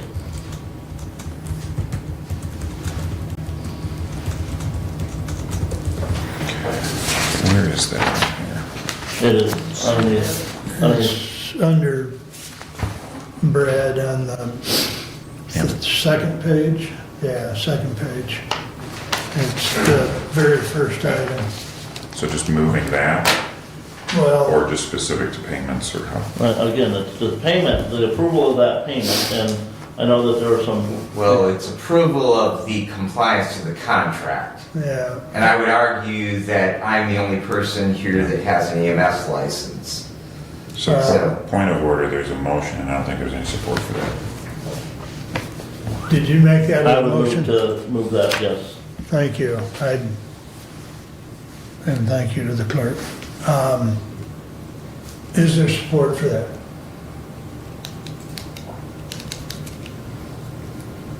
I'll support it so we can talk about it.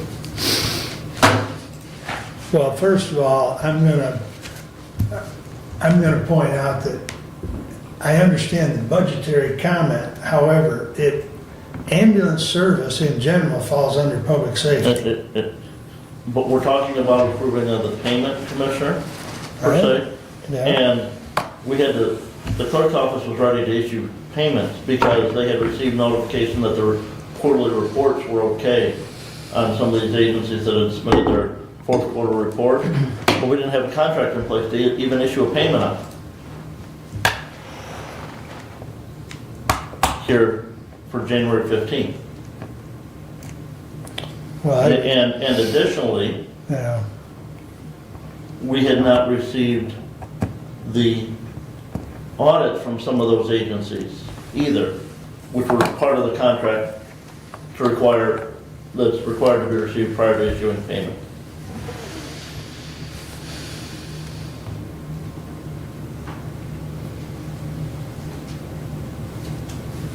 And again, we're talking, I mean, to me,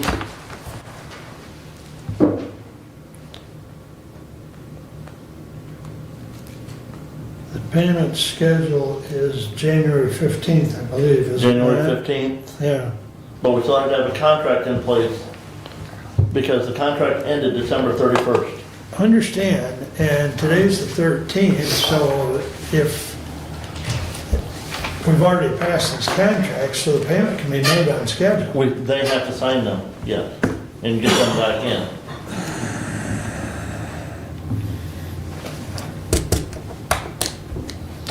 Well, And have their quarterly reports in as well.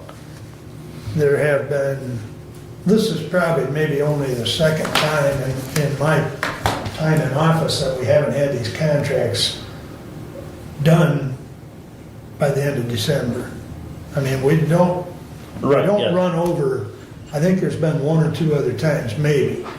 I'd have to go back and research that, but, you know, Well, I- 3 years ago, we approved it in January, well, the contracts.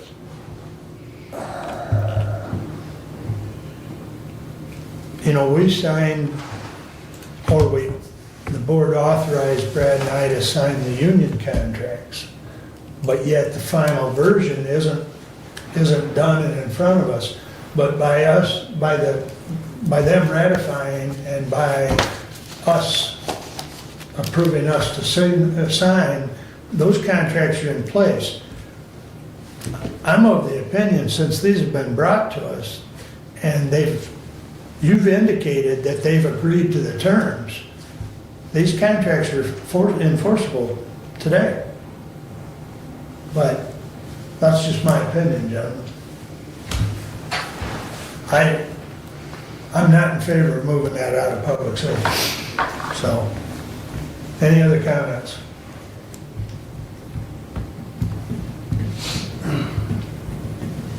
Vote on the amendment. Commissioner Ingles, No. Commissioner Collins, No. Commissioner Wiley, No.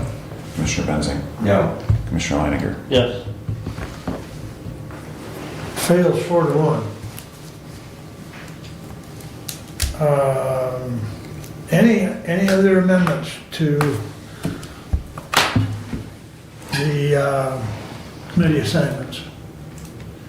Doug, I think you, please, go ahead. Materials management is a function of planning.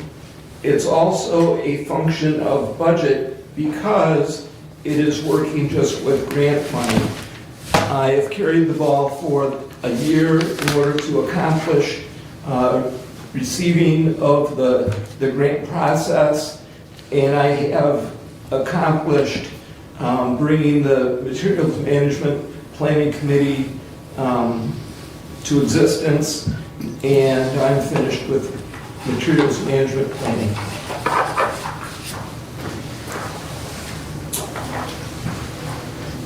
As the Board of Commissioners representative to that body.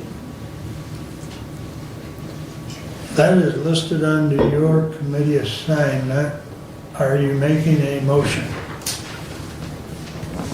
I move to remove it from facilities and move it to budget.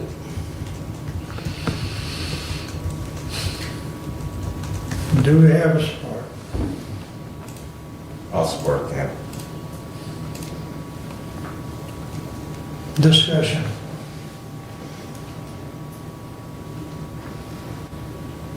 I will just say you've done an excellent job, and I think you need to continue to carry the ball, because you know everything that's going on with that I will program. gladly help the transition, but Yeah. Chairman, it was handed to me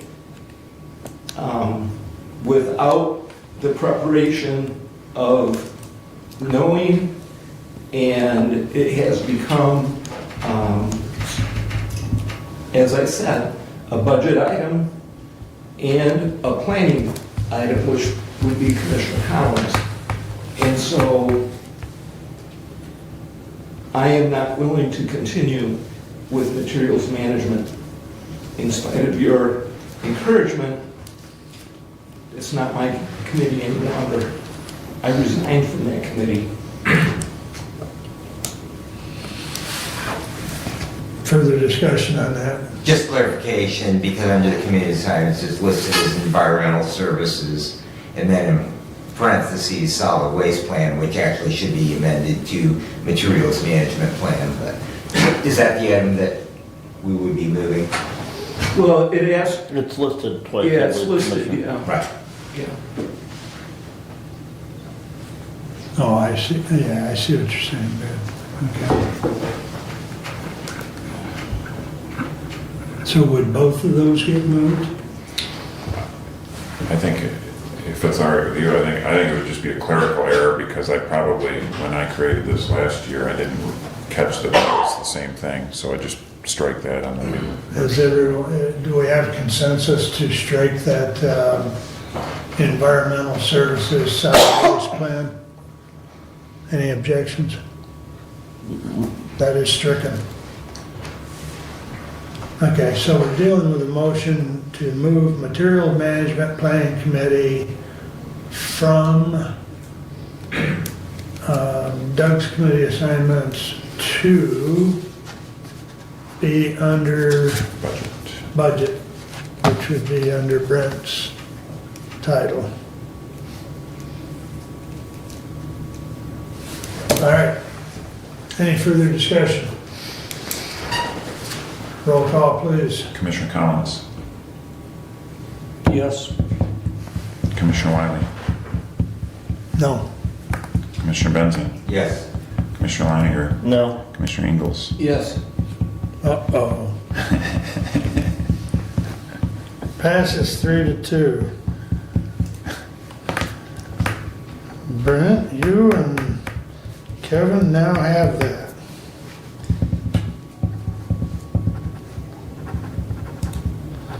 I would hope there's a smooth transition, because I know you've got a boatload of material on it. All right, anything else, gentlemen?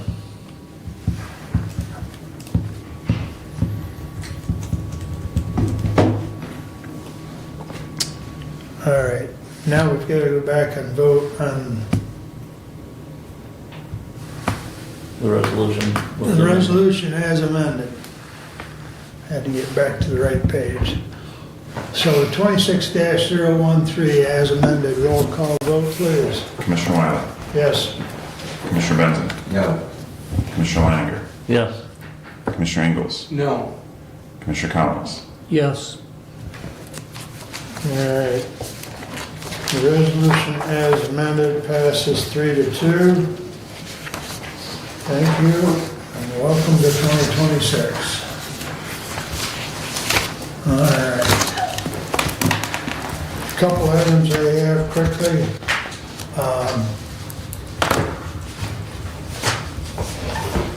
Came in and got my dog tags, I don't know, maybe a week or two ago.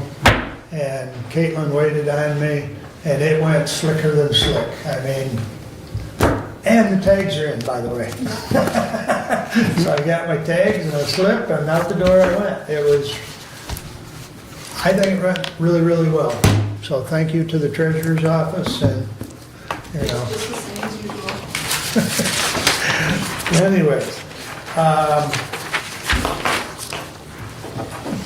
Brad discussed that we met with the employee committee, and if you remember, we changed a couple lines in the bereavement policy with the union contracts, and that was one of the things that we brought up to them, that we will make those changes to stay consistent across the board, you know, with the handbook and the union contracts.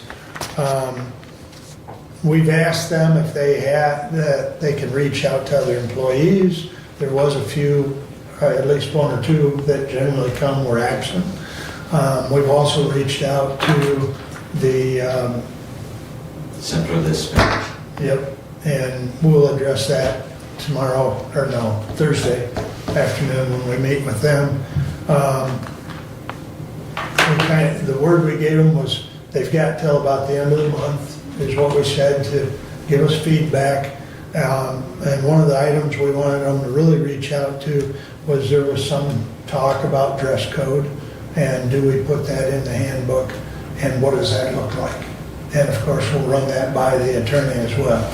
But, and if the commissioners have anything that they've spotted in the handbook that they think needs adjustment, please let us know. So, and that's